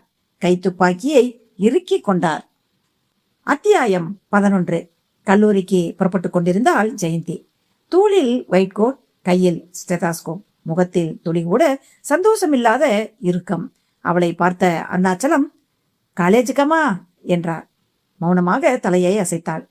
உன் கல்யாணத்தை பத்தி ஒண்ணுமே சொல்லலையேம்மா. அவர் திரும்ப கல்யாண பேச்சை எடுத்தது அவளுக்கு எரிச்சலை தந்தது. இனி எனக்கு கல்யாணம்னே ஒண்ணு கிடையாதுப்பா என்று விறுவிறுவென்று நடந்தாள். நில்லு. அவரும் முன்னால் சென்று தடுத்துவிட்டு விரக்தியாக சிரித்தார். அவள் முறைப்பை தொடர்ந்தாள். தனா மட்டும்தான் இந்த உலகத்துல ஆண் பிள்ளையா? அவன் இல்லைன்னா வேற யாரும் கிடையாதா? நான் அப்படி சொல்லலையே. அப்ப ஏன் கல்யாணம் வேண்டாங்கிற? பிடிக்கல. நான் இப்ப ஆண் வர்க்கத்தையே வெறுக்கிறேன். சாரி ஜெயந்தி, இனி நான் உன் உணர்வுகளை மதிக்கிறதா இல்ல. உனக்கு ஒரு துணை அவசியம். அத நான் சொல்லணும்பா. நீ எப்பவுமே தப்பு தப்பா யோசிக்கிறவ, தப்பு தப்பா முடிவெடுக்கிறவ. உன்னை உன் போக்குல போக விட்டா நான் பொறுப்பில்லாத அப்பனாயிடுவேன். இது ரொம்ப ரொம்ப யூஷுவல் டைலாக்பா. வேற எதையாவது பேசுங்க. இல்ல, உனக்கு இந்த 6 மாசத்துல நான் கல்யாணம் பண்ணியே தீரணும். விட்டுட்டா அப்புறம் உனக்கு கல்யாணம் நடக்காது. ரொம்ப சந்தோஷம், அதுதான் எனக்கு வேணும். ஜெயந்தி, எதுக்காக இப்படி அடம் பிடிக்கிற? வாழத்தான் வாழ்க்கை, அதை தெரிஞ்சுக்கோ. அந்த வாழ்க்கைய கல்யாணமே செய்துக்காமலும் வாழலாம்ப்பா. அதுக்கா நான் இவ்வளோ சொத்து சேர்த்து வச்சிருக்கேன். எனக்கு பேரன் பேத்திகளை பார்க்கணுமா. அனாதை இல்லத்துல 1000 குழந்தைகள் இருக்காங்க, அவங்கள அப்படி நினையுங்களேன். வாக்குவாதம் பண்ணாத ஜெயந்தி, உன் ஆசைப்படி நடக்க நான் சம்மதிச்சேன்ல, நீ ஏன் என் ஆசைப்படி நடந்துக்க மாட்டேங்கிற? கல்யாணங்கிறது ஒரு விஷயத்தை தவிர மற்ற உங்க எல்லா ஆசைகளையும் நான் நிறைவேற்றி வைக்கிறேன், என்னன்னு சொல்லுங்க. அவள் விடாப்பிடியாக பேசிவிட்டு அருணாச்சலத்தை வெறித்தாள். அவர் கைகளை குத்தி கொண்டார். யோசிச்சு பட்டியல் போட்டு வைங்க, இன்னைக்கு எனக்கு ரொம்ப இம்பார்ட்டன்ட் கிளாஸு. அடுத்த நிமிடம் அவளது கார் வெளியேறி விட்டது. அருணாச்சலம் குறுக்கும் நெடுக்குமாக நடக்க ஆரம்பித்தார். இவளை எப்படி வழிக்கு கொண்டு வருவது? மனதுக்குள் நிறைய நரிகளை வளர்ப்பவர், அவைகளுக்கு தந்திரம் அதிகம். பளிச்சென்று ஒரு நரி அவருக்குள் ஊளையிட்டது. ஹார்ட் அட்டாக் ஆயுதம்தான் ஒரே தீர்வு என்றது. அதற்கு முன் அமெரிக்காவில் உள்ள உறவுக்கார மனோஜிற்கு ஒரு போன். ஹலோ மனோஜ் அங்கிள், ஆமாம், உனக்கு இந்தியா வர டிக்கெட்டு கன்ஃபார்ம் ஆயிடுச்சா? ஆயிடுச்சு, நாளைக்கு கிளம்புறேன். அங்க பிரச்சனை ஒண்ணும் இல்லையே? நத்தி, சத்தமே இல்லாம ஒரு புரட்சியை பண்ணிக்கிட்டு இருக்கேன். நிஜத்துல அது தனா செத்துட்டாலும் இந்த ஊரை பொறுத்தவரை, ஜெயந்தியை பொறுத்தவரை அவன் உயிரோட தான் இருக்கான். அவனால ஒரு பொண்ணு ஏமாற்றப்பட்டு கையில குழந்தையோட இருக்கா. எல்லாம் என் செட்டப்பு. ஜெயந்தி அதை பார்த்து ஆடி போயிட்டான். இது நியாயமாடான்னு அந்த தனா கிட்டையே கேட்டு சண்டை போட்டான்னா பாத்துக்கோயேன். செத்துட்டவன் கிட்ட எப்படி சண்டை போட முடியும் அங்கிள்? செத்துட்டவன் கிட்ட முடியாது, ஆனா அவன் குரல்ல பேசுற மிமிக்ரி மணிங்கிறவன் கிட்ட சண்டை போடலாம் இல்லையா? ஓ, அந்த விஷயத்துல அப்படி ஒரு ஏற்பாடா? அப்ப சண்டை டெலிபோன்லயே வா. ஆமா, நேர்ல பார்த்தா கிழிஞ்சிடாதா உண்மை? அப்ப நான் இந்தியா வந்தா ஜெயந்தி கழுத்துல தாலிய கட்ட ஒரு இடைஞ்சலும் இல்லைன்னு சொல்லுங்க. இடைஞ்சல் வெளியே இல்ல, ஜெயந்தி தான் கல்யாணம் வேண்டாம்னு ஏமாற்றத்தை தாங்கிக்க முடியாம புலம்பிக்கிட்டு இருக்கா. ஒரு 4 நாளைக்கே அப்படித்தான் இருப்பா, அப்புறம் சரியாயிடும் அங்கிள். அவ விஷயத்துல அப்படியெல்லாம் ஆகாது மனோஜ், அதுக்கு வேற வழியைத்தான் பார்க்கணும். வேற வழியா? எப்படி? எனக்கு ஹார்ட் அட்டாக், டாக்டர் எனக்கு கெடு விதிக்கிறாங்க. அதாவது 3 மாசம் கூட நான் தாங்க மாட்டேன்னு. நானும் இதுதான் சாக்குன்னு ஜெயந்தி கல்யாணத்துக்கு ஏற்பாடு பண்றேன். நீயும் எனக்காக சம்மதிக்கிற? பயங்கரமான ஐடியாவா இருக்கே அங்கிள். அடே அப்பா, 10 தமிழ் சினிமாவில் 8 சினிமாவில் கதாநாயகியோட அப்பா இதைத்தான் பண்றார். எனக்கும் வேற வழி தெரியல. என்ன பண்றது? ஒரு நாடகம் போட்டாச்சு, அதை முழுசா முடிச்சு மங்களம் பாடினா தானே நல்லா இருக்கும். கிரேட் அங்கிள், ஜமாயிங்க. ஹார்ட் அட்டாக்னு சொல்லி கசந்து போய் படுத்து கிடக்கணுமேப்பா, அதை நினைச்சாதான் வெறுப்பா இருக்கு. அது சரி, அனாதை பையன் மாப்பிள்ளையா வரக்கூடாது, சொத்தோட ஒரு MS படிச்ச நான் மாப்பிள்ளையா வரணும்னா நீங்க இந்த கஷ்டம் கூட படலைன்னா எப்படி? படுறேன், வச்சிடட்டுமா? ரைட் அங்கிள், பாய் பாய். டொக். அருணாச்சலம் அடுத்த சீனுக்கான திரைக்கதை வசனம் குறித்து யோசிக்க ஆரம்பித்தார். மெடிக்கல் காலேஜின் அனாட்டமி லேபுக்கு வெளியே ஒரு வேப்பமரம், சிங்கத்தின் அடர்த்தியான தலைமுடி போல புசுபுசுவென்று நிழலோடு இருந்த அதன் கீழே தீவாய் மாணவர் கூட்டம்.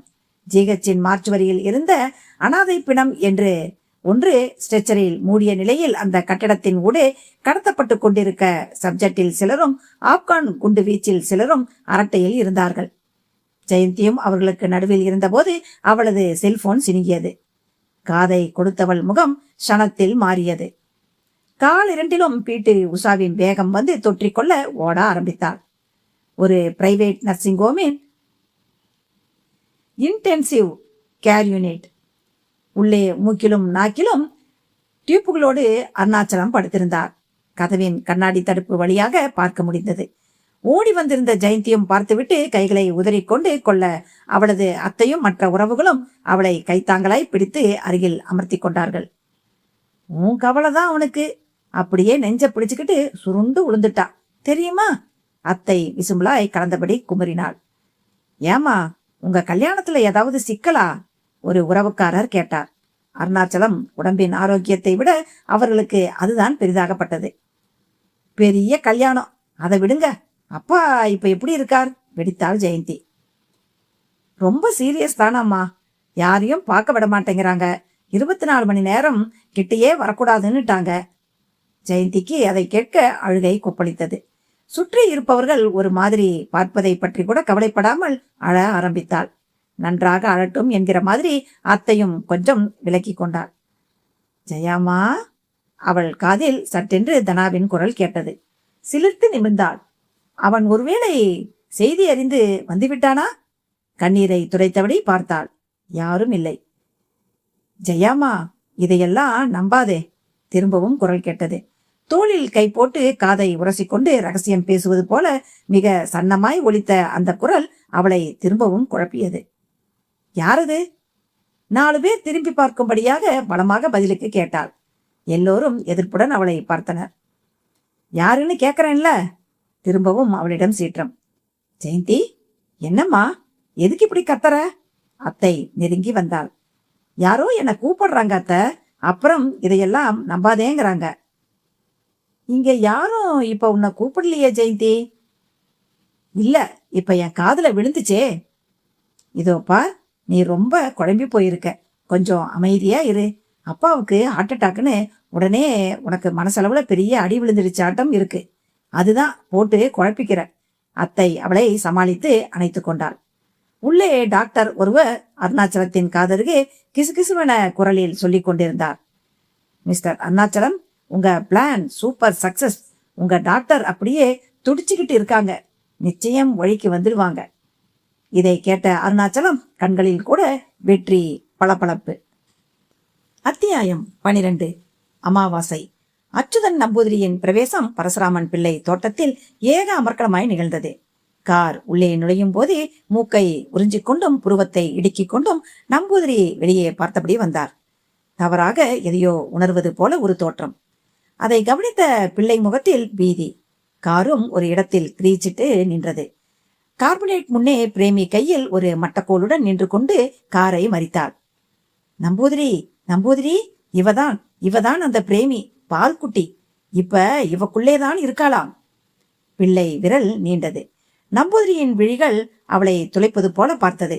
பின் காரை விட்டு இறங்கிய நம்பூதிரி அவளை நோக்கி ஒவ்வொரு அடியாக நடக்க, அவளும் ஒவ்வொரு அடியாக பின்னால் செல்ல தொடங்கினாள். உள்ளிருந்த சங்கரன் குட்டி கதறினான். முதலாளி, வழியிலேயே இப்படி இவ வந்து மாட்டணுமாக்கும். பாருங்க நம்பூதிரி அவளை என்ன பாடுபடுத்த போறாருன்னு. அவன் சொன்னபடிதான் நடந்தது. நம்பூதிரி இடுப்பு வேட்டி மடிப்பில் இருந்து விபூதியை எடுத்து அவளை நோக்கி உதடு காற்றோடு சேர்த்து உத அவள் பின்னால் நடப்பதை நிறுத்தினாள். நம்பூதிரி உடனே திரும்பி பார்த்து சங்கரன் குட்டியை வெளியே அழைத்தார். எந்தா நம்பூதிரி, இக்குட்டியை அந்த பலாமரத்தில் கட்டு. ஐயோ, அவளையா? பேடியாடிட்டு இருக்கு நம்பூதிரி. பேடி காண்டா, அவள் இப்பொழுதுல இருந்து 3 நாளிகை எதுவும் செய்ய மாட்டா. போய் பிடிச்சு அவளை கட்டு. சங்கரன் குட்டியும் அப்படியே செய்துவிட்டு வந்தான். பின் கார் நேராக சுடுகாட்டுக்குத்தான் போய் நின்றது. மூவரும் இறங்கினார்கள். உள்ளே நுழைந்தார்கள். வெட்டியான் ஆச்சரியமாய் பார்த்தபடி எதிரில் வந்தான். நம்பூதிரியை பார்த்து பெரிதாக முதுகை வளைத்து கும்பிடு போட்டான். நம்பூதிரிக்கு ஏதாகிலும் சகாயம் செய்யுமோ கேட்டான். அதே. எந்த சகாயம்? ஒரு பிரேத குழியை திரும்ப திறக்கணும். ஏதாகிலும் மந்திர காரியமோ? அதே. நம்பூதிரி சொல்ல சொல்ல அவன் தலை ஆடியது. ஓடிப்போய் மண்வெட்டியை எடுத்து வந்தான். சங்கரன் குட்டியும் பிள்ளையும் பார்வதியை புதைத்த குழியை காட்டினார்கள். அதை அரை மணி நேரத்தில் திறந்து விட்டான். உள்ளே பார்வதி மஞ்சள் சீலையில் சுமங்கலி கோலத்தில் முகத்து தோலெல்லாம் மண் தின்றுவிட்ட நிலையில் அகோரமாக தெரிந்தாள். துர்வாடையும் குப்பென்று மூக்கை தாக்கியது. நம்பூதிரி துண்டால் மூக்கை முடியபடியே வலக்கையை வானை நோக்கி நீட்டிவிட்டு கீழிறக்கவும் உள்ளங்கையில் ஒரு எலுமிச்சம்பழம் வந்து சேர்ந்திருந்தது. அதை இரு கைக்குள்ளும் வைத்து மூடியபடி குழியை சுற்றி வந்த நம்பூதிரி அந்த பழத்தை நசுக்கி பிழிந்து பின்புறமாய் தூக்கி எறிந்துவிட்டு குழியை நோக்கி கையை நீட்டினார். சரசரவென்று அவரது உள்ளங்கையில் இருந்து குங்குமம் கொட்ட ஆரம்பித்தது. பிள்ளையும் சங்கரன் குட்டியும் இமைக்க கூட மறந்து அதை பார்த்தனர். ஒரு சில நொடிக்கு பின் குங்குமம் கொட்டுவது நின்றது.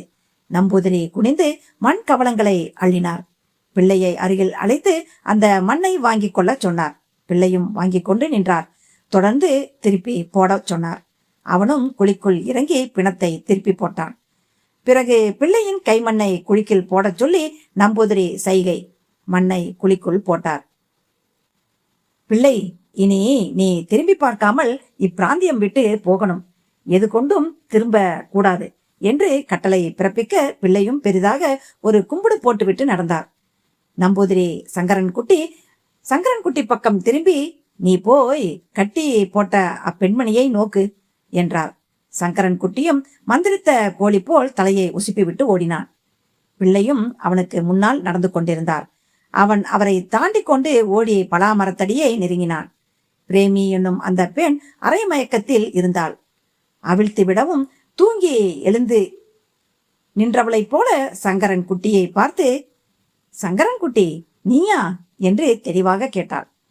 சங்கரன்குட்டி அப்பாடா என்று பெருமூச்சு விட்டான். பிரேமி, நீ இப்ப தெளிவாயிட்டே, உன்னை பிடிச்ச பார்க்குட்டி உன்னை விட்டு போய் என்று சந்தோஷமாக எதிரி குதித்தான். சப்தம் முன்னே நடந்து கொண்டிருக்க பிள்ளையின் காதில் விழ நம்பூதிரி சொன்னதை மறந்து அவர்களை பார்ப்பதற்காக திரும்பினார். அடுத்த நொடி உச்சந்தலையில் முடியை பிடித்து இழுக்கிற மாதிரி இருந்தது. கைகால்கள் இழுத்து கொண்டன. அடித்தண்டில் வெட்டு விழுந்த மரம் தடதடவென்று சரிகிற மாதிரி அவரது உடல் தோட்டத்து மண்ணில் விழுந்தது. பாம்பு கடிப்பட்டது போல வாயிலும் மூக்கிலும் நுரை ததும்ப ஆரம்பித்தது. முதலாளி என்று அலறியபடி வந்த சங்கரன்குட்டி அவரது அவஸ்தையை பார்த்துவிட்டு நம்பூதிரி என்று கத்தினான். நம்பூதிரியும் பின்னாலேயே வந்து கொண்டிருந்தார். பிள்ளையை நெருங்கிய போது பிள்ளையிடம் மூச்சு நின்று விட்டிருந்தது. ஈஸ்வரா என்று முணுமுணுத்த நம்பூதிரி, பிள்ளைக்கு விதி இல்லை, அதே பார்வதி என்ற ஆத்மா நசிப்பிச்சால் அவை கற்காரியம் காணாத நிலையில் இப்படித்தான் பழிவாங்கும். ஆளுக்கு விதியில்லை விதியில்லை என்றபடி கைகளை உதறினார். அந்த குறுநாவலை படித்து முடித்திருந்த ராதா புத்தகத்தை மூடி வைத்துவிட்டு நிமிர்ந்தாள். என்ன, நாவலை ஒரு வழியா படிச்சு முடிச்சிட்டியா? ஆமாங்க, ரொம்ப இன்ட்ரெஸ்டா இருக்கு, ஆனா நம்பத்தான் முடியல. மலையாள ரைட்டர் கதையாக்கும். ஆமாங்க, தமிழில் டிரான்ஸ்லேட் பண்ணியிருக்காங்க. தொந்தரவு தர்ற எதிரிகளை கொன்னுட்டா பிரச்சனை தீராது, அப்பத்தான் எதிரிக்கு அதிக பலம் கிடைக்குது, ஆவியா வந்து படாத பாடு படுத்திடுவாங்கன்னு மறைமுகமா சொல்றார் ரைட்டர். நீ அத நம்பறியாக்கும்? ராமலிங்கம் கேட்டபடி அந்த புத்தகத்தை கையில் எடுத்தார். காற்றில் கேட்ட குரல் என்கிற தலைப்பே மிக ரசமாக இருந்தது. என்னால் நம்பவும் முடியல, நம்பாம இருக்கவும் முடியல. நீங்க படிச்சுட்டு சொல்லுங்க என்றாள் ராதா. படிச்சுட்டு என்ன சொல்றது? இப்பவே சொல்றேன். என் அனுபவத்துல ஆவிங்கிறது ஒரு உண்மைன்னு தான் சொல்லுவேன். நான் பம்பாயில அப்ப இருந்தேன். ஒரு நாள் கதவு தட்டுற சத்தம். திறந்து பார்த்தா என் அம்மா திடுதிப்புன்னு வந்து நிக்கிறாங்க. வாங்கம்மா, என்னம்மா இது திடுதிப்புன்னு வந்து நிக்கிறீங்க? ஒரு லெட்டர் கூட போடலையேன்னு சொல்லி உள்ளே கூட்டிட்டு போனேன். என் ஆசை மகனை பார்க்கணும்னு இருந்துச்சு, அதுதான் பறந்து வந்துட்டேன்னு சொன்னவங்க என்னை கட்டி பிடிச்சி முத்தமெல்லாம் கொடுத்தாங்க. எனக்கு அவங்க செய்கை ஆச்சரியமாகவும் கூச்சமாகவும் இருந்துச்சு. அப்புறமா அடுத்த 1 மணி நேரத்துல அட்டகாசமா சமைச்சு எனக்கு போட்டாங்க. எவ்வளவு ஆசையா போட்டாங்க தெரியுமா? அப்ப பார்த்து டெலகிராம்னு ஒரு குரல். சாப்பாட்டு கையோட வெளியே போய் டெலிகிராம வாங்கிட்டு வந்து பார்த்தேன். அதுல மதர் எக்ஸ்பயர்டுன்னு ஸ்டார்ட் இமிடியட்லின்னு எழுதியிருந்துச்சு. பக்குன்னுச்சு. உள்ள வந்து பார்த்தா அம்மாவா காணோம். இதை என்னன்னு சொல்றது ராதா? ராமலிங்கம் சொன்னது ராதாவுக்கே சிலிப்பாக இருந்தது. இத நீங்களே இவ்வளவு நாளா சொன்னது இல்லைங்களே. எதையும் சொல்றதுக்கு ஒரு நேரங்காலம் வர வேண்டாமா? இப்ப நினைச்சாலும் எனக்கு சிலிப்பா இருக்கிறாதா? உண்மைதான், அத்தைக்கு உங்க மேல அபரிதமான பாசம். அதுதான் உங்களுக்கு சோறு பொங்கி போடுறதுக்காகவே வந்திருக்காங்க. அது ஒரு குறையா உங்களுக்கு இருந்துடக்கூடாதுன்னு நினைச்சிருக்காங்க இல்லையா? நிச்சயமா. இப்ப கூட ரொம்ப சிக்கலான நேரங்கள்ல அம்மா வழிகாட்டுவாங்கன்னு அவங்கள வேண்டிக்குவேன். அப்ப எங்க இருந்தோ யார் வாய் மூலமாகவோ நான் இருக்கேன்டான்னு ஒரு குரல் கேட்கும். யாரோ யார்கிட்டயோ தான் சொல்லிக்கிட்டு இருப்பாங்க, ஆனா எனக்கு பளிச்சுன்னு உண்மை புரிஞ்சிடும். அப்ப இதத்தான் அசரீரின்னு சொல்றாங்களோ? யாருக்கு தெரியும்? என் வரையில அது எங்க அம்மா குரல், அவ்வளவுதான். எவ்வளவு பெரிய பகுத்தறிவாதி வந்து இத மறுத்தாலும் நான் என் கருத்தை மாத்திக்க மாட்டேன்.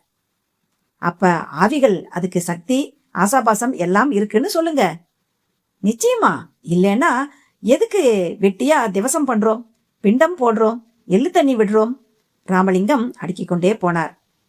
ஆண்டி, ஒரு குரல் இடையிட இருவரும் திரும்பினர். ஜெயந்தி, ஏய் ஜெயந்தி, வா வா. எப்படி இருக்கீங்க ஆண்டி? நல்லா இருக்கேன். நீ எப்படி இருக்க? இருக்கேன். ஜெயந்தியின் குரலில் சலிப்பு தொனித்தது. பார்வை தானாக மாடிப்படி பக்கம் போயிட்டு. என்ன பாக்குற? அவன் அப்புறமா வரவே இல்லை. எல்லா சாமானையும் அந்த பொண்ணே அள்ளி போட்டுக்கிட்டு போயிட்டா. ராதா சொன்னது அவளை கீறியது. சரி சரி, அவனை பத்தி என்ன பேச்சு? நன்றி கெட்டவன் அவன். முகத்துல முழிக்க தைரியம் இல்லாததால தானே அவன் இந்த வீட்டு பக்கம் கூட வரல. Scoundrel scoundrel.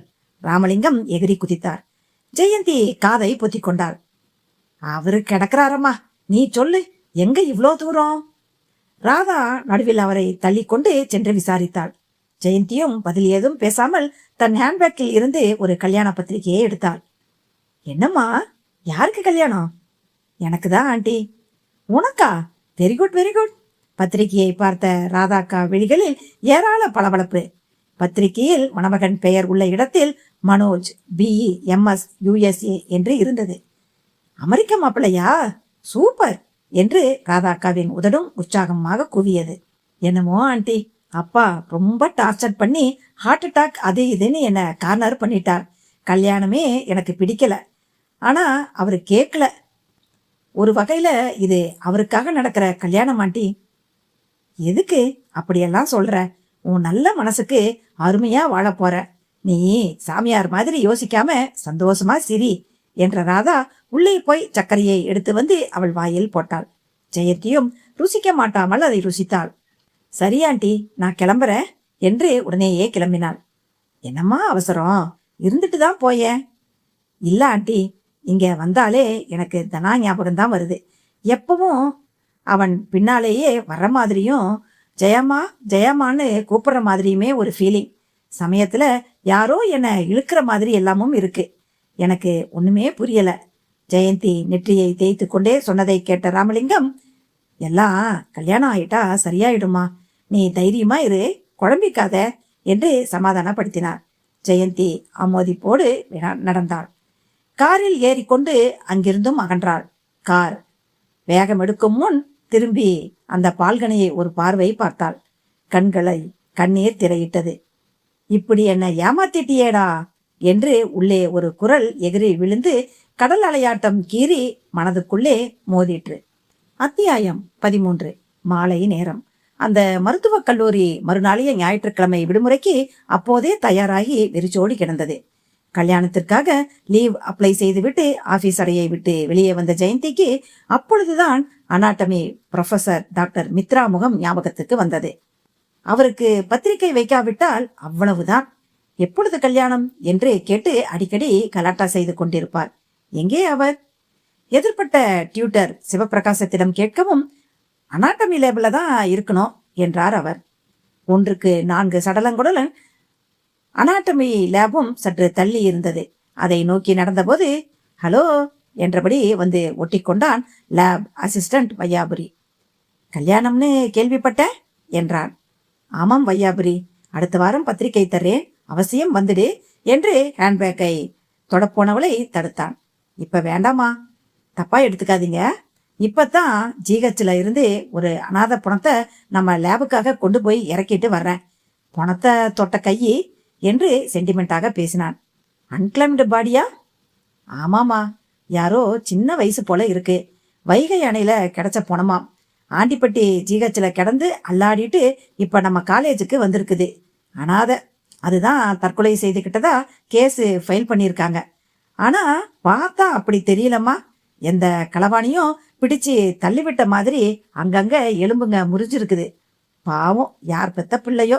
கடைசியில இங்க நம்ம பசங்க கூறு போட்டு பார்க்க போற உடம்பா இங்க வந்து சேர்ந்திருக்கு. வையாபுரி பேசியபடியே அவளோடு நடந்தான். ஆமா, டாக்டர் மித்ரா இப்ப எங்க போனார்? லேப்ல தாமா இருக்கா. என்று சொல்ல லேப் வர சரியாக இருந்தது. உள்ளே நுழைந்தாள். எலும்புக்கூடுகள் சில தொங்கியபடி அவளை வரவேற்றன. வையாபுரி கையை கழுவிக்கொண்டு வருவதற்காக பாத்ரூம் பக்கம் போய்விட்டாள். தனியே உள்ளே நடந்தாள். மித்ராவை அங்கு காணோம். எங்கே தேடினாள். ஜெயாமா?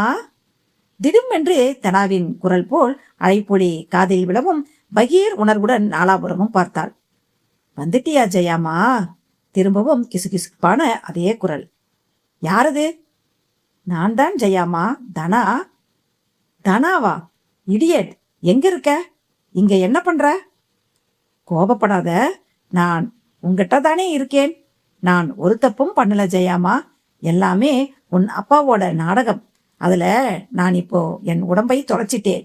உன்னை கூப்பிட்டு கூப்பிட்டு அழுத்து போயிட்டேன் தெரியுமா? என்னடா உளர்ற? எங்க ஒளிஞ்சுக்கிட்டு இருக்க? வெளியில வா. எது நாடகம்? நீ போட்டதா? இல்ல என் அப்பா எனக்கு இப்போ ஒரு வழி காட்டிட்டு இருக்கிறாரே, அதான். இந்த முறை நான் ஏமாற மாட்டேன்டா. Come on, where are you? என் முன்னாலே வா. கத்திக்கொண்டே நடந்தாள். வையாபுரி கொண்டு வந்து சேர்த்திருந்த அனாதை பிணம் கிடந்த ஸ்ட்ரெச்சரில் தெரியாமல் மோதி தேங்கி நின்றாள். அவள் மோதிய வேகத்தில் ஸ்ட்ரெச்சர் பிணத்தின் பாடம் செய்யப்பட்ட உடலின் வலது கை மட்டும் மார்பில் இருந்து விலகி மூடியிருக்கும் வெள்ளை ஆடையை விலக்கிக் கொண்டு சொத்தென்று விழுந்து வெளித்தெரித்தது. அதை பார்த்து அவள் திடுக்கிட்டு விளக்கவும் அது அவளது சுடிதாரின் துப்பட்டாவை எட்டி பிடித்தது. ஐயோ! ஜெயந்தி அலற அலற துப்பட்டாவோடு சேர்ந்து அவளை இழுத்தது. அது இழுத்த வேகத்தில் அந்த பிணத்தின் மேல் விழுந்தாள். வீல் என்று அலறிக்கொண்டு நிமிர்ந்து ஓட பார்த்தாள். அப்பொழுது மூடி கிடக்கும் ஆடை விலக பிணத்தின் முகம் பளிச்சென்று தெரிந்தது. சுண்டி சுருங்கி கருவேலங்கட்டை கருக்கும் நிலைக்கு போய்விட்டாலும் அவளால் அந்த முகத்தை உணர முடிந்தது. தனா. அனாட்டமி லேபே அதிரும்படி அலறினாள் அவள். ரகசியமாக விஸ்கியை சுவைத்தை கொண்டிருந்தார் அருணாச்சலம். கூடவே ஊற்றி கொடுத்து கொண்டிருந்தான் மனோஜ். போதுமாமா, ரொம்ப வேண்டாம் என்று பாட்டிலை சற்று தள்ளியும் வைத்தான். நாம இப்ப ஒரு வெற்றியை கொண்டாடிக்கிட்டு இருக்கோம் மனோஜ். இதுக்கு எதுக்கு கட்டுப்பாடு? கமான், ஊத்து. அவர் கோப்பையை நீட்டும் போது தொலைபேசியை அலறியது. மனோஜ் எழுந்து போய் எடுத்து காதை கொடுத்தான். This is mister Arunachalam. Is it speaking. Medical காலேஜில் இருந்து டாக்டர் மித்ரா பேசுறேன். என்ன விஷயம் சொல்லுங்க. ஒரு bad news. Yes, miss Jayanthi இப்ப உயிரோட இல்ல. அனாட்டமி லேப்ல உடல் கூறு ஆய்வுக்காக வந்த ஒரு பாடியை கட்டிப்பிடிச்சுக்கிட்டு செத்து கிடக்குறாங்க. என்ன நடந்துச்சுன்னே தெரியல. கொஞ்சம் உடனே புறப்பட்டு வர முடியுமா? மனோஜ் அடுத்த நொடி ரிசீவரை நழுவ விட்டான். தடுமாற்றத்தோடு அருணாச்சலத்தை நோக்கி நடக்க ஆரம்பித்தான். முற்றும்.